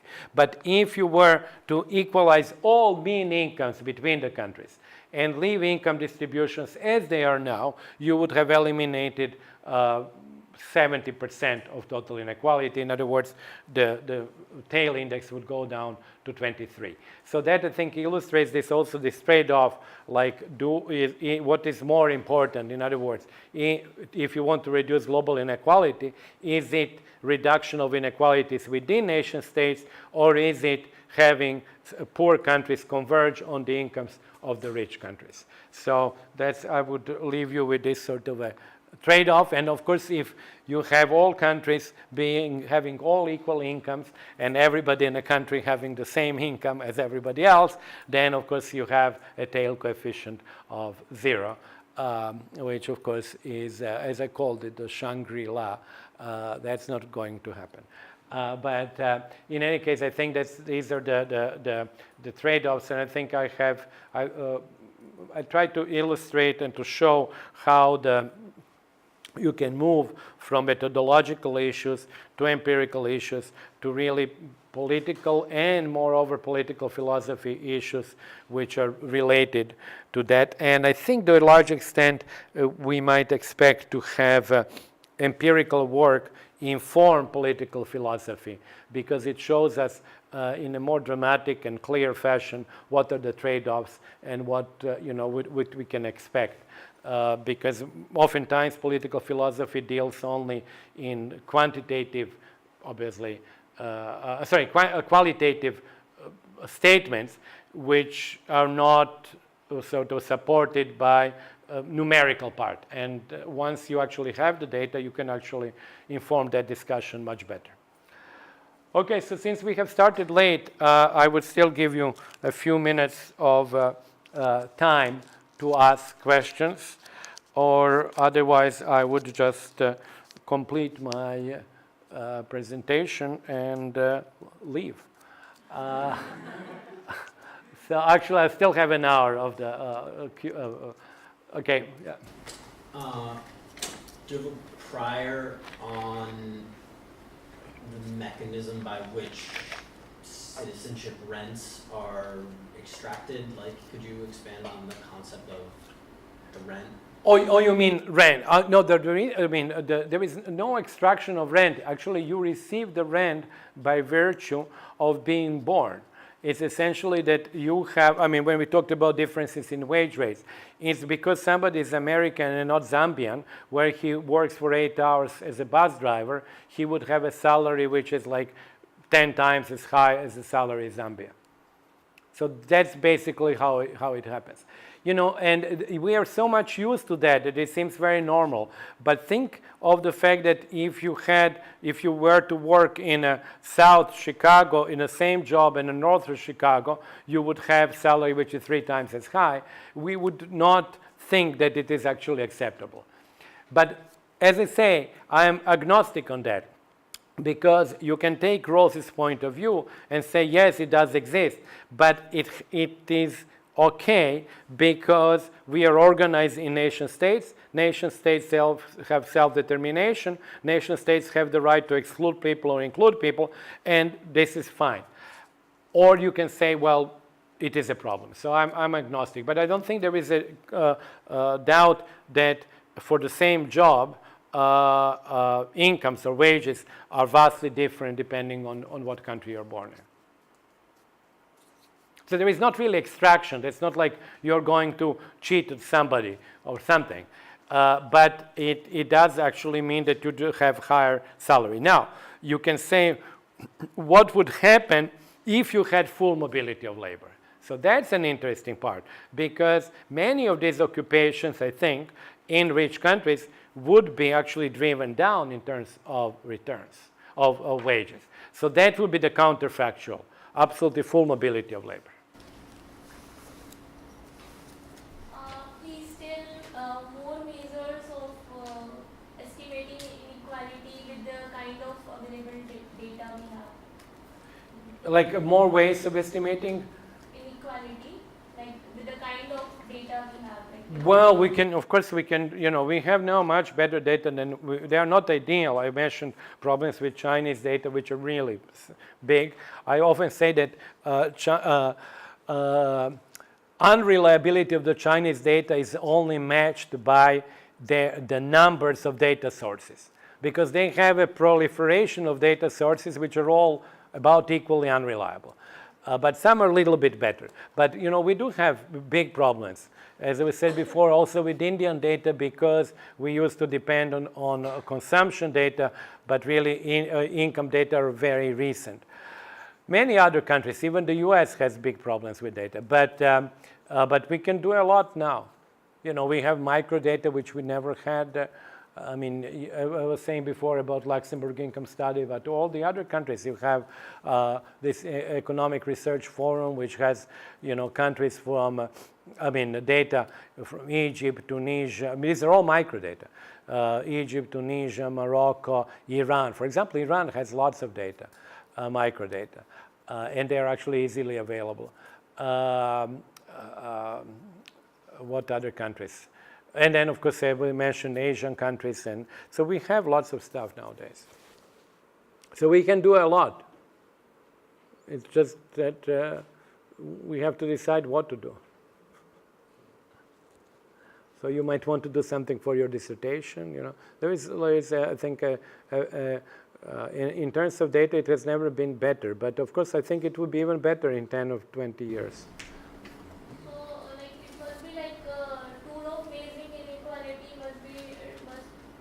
With the kind of available data we have, or Gini coefficient and No, we can. I'm using Gini because it's the most common number to use, and it's easier to use because you have to use synthetic numbers at some point. But of course, it's much better to use. I like these growth incidence curves much more, and the more you're able to show heterogeneity in the underlying data, the better. So, you can do many, many interesting things. It's just that the Gini is the simplest way of doing it. But it's just one of the ways. For example, what I showed you, like market income, gross income, which is the second one, and disposable income, it is really something that we couldn't do in the past. I remember reading, and this was like very popular literature in the 1990s. For example, the median voter. There were several papers, Alessina and Tabellini and others. And the argument there was that actually if you have more unequal society, then of course there will be higher taxation because poor people have more to gain from taxes than the rich and so on. But what was interesting there, they never even thought of this, and there were no data. They were using, to show what are countries which are equal or unequal, they were showing disposable income inequality, which is after taxes. So they were explaining the decision to tax or not to tax by using the data after taxes. So it was clearly inconsistent. But they didn't think of the difference between market income and disposable income, and they didn't have market income because the data that we had in those days were only disposable income data because we didn't have microdata, and people really didn't pay much attention to this stuff. For them, inequality is inequality, Gini is a Gini, so who cares? But nowadays I think we know much more. And one thing that I didn't even mention, but if you were ever to take my class, I spent lots of time, for example, defining, like, should we take per capita? Should we do per equivalent adult? What is the advantage of one or the other? These are really many decisions there to be made, and which then make the Gini coefficient can fluctuate quite a lot depending on your definition. So when I was taking a developmental economics class, so we had a discussion about the international aid, and then there's a paper about explaining that international aid rather hurts the economy, like the developing economies. So when we're looking at for example, the China or India, and then like looking at the rising mean of income or the rising inequality within the countries, can we get any implication about the impact of international aid? I really don't know. There were, of course, lots of papers about the impact of aid. I remember even some of the authors. But the papers that I remember were papers that looked at how aid affects growth rates of the countries that receive them. For example, Subramanian and the co-author, I can't remember the name, had a paper on that. And then they were, what was the name of the several Danish authors who also, there were like quite a few papers. The results were kind of not very robust. It basically, I think it ends up with having like zero positive growth on, zero positive impact on growth. So in other words, it's not a negative impact, it's not positive, but it's kind of mild, close to zero. You know, there are many issues of you know, identification there, because many countries that have aid, that receive aid, they receive it because they have a problem with something. They have war, or they have a natural disaster, or something else. So what is the counterfactual then? So it is very difficult to think empirically. But what would be the impact of aid on inequality, I really don't know. And I don't know that there are papers like that. So maybe there are some, but I don't know. I think it's even more difficult. You know, because as I said, these papers that I know were the papers that look at the aid as percentage, for example, of a GDP of a country that is recipient and subsequent growth rate of that country, compared to maybe the past or other countries or whatever. So that was, but you know, in what I do, aid doesn't play that much of a role, I have to say. Because as I was saying before, who asked me this question, it's too small to make a difference. And as you know, aid has now even become smaller relative to private capital flows. I don't know what we are talking now, 250 billion or something like that. These are small amounts compared to what we are now talking. You know, nobody can offer, whoever cannot offer you at least $1 trillion, you just don't talk to them. Thank you very much. Thank you.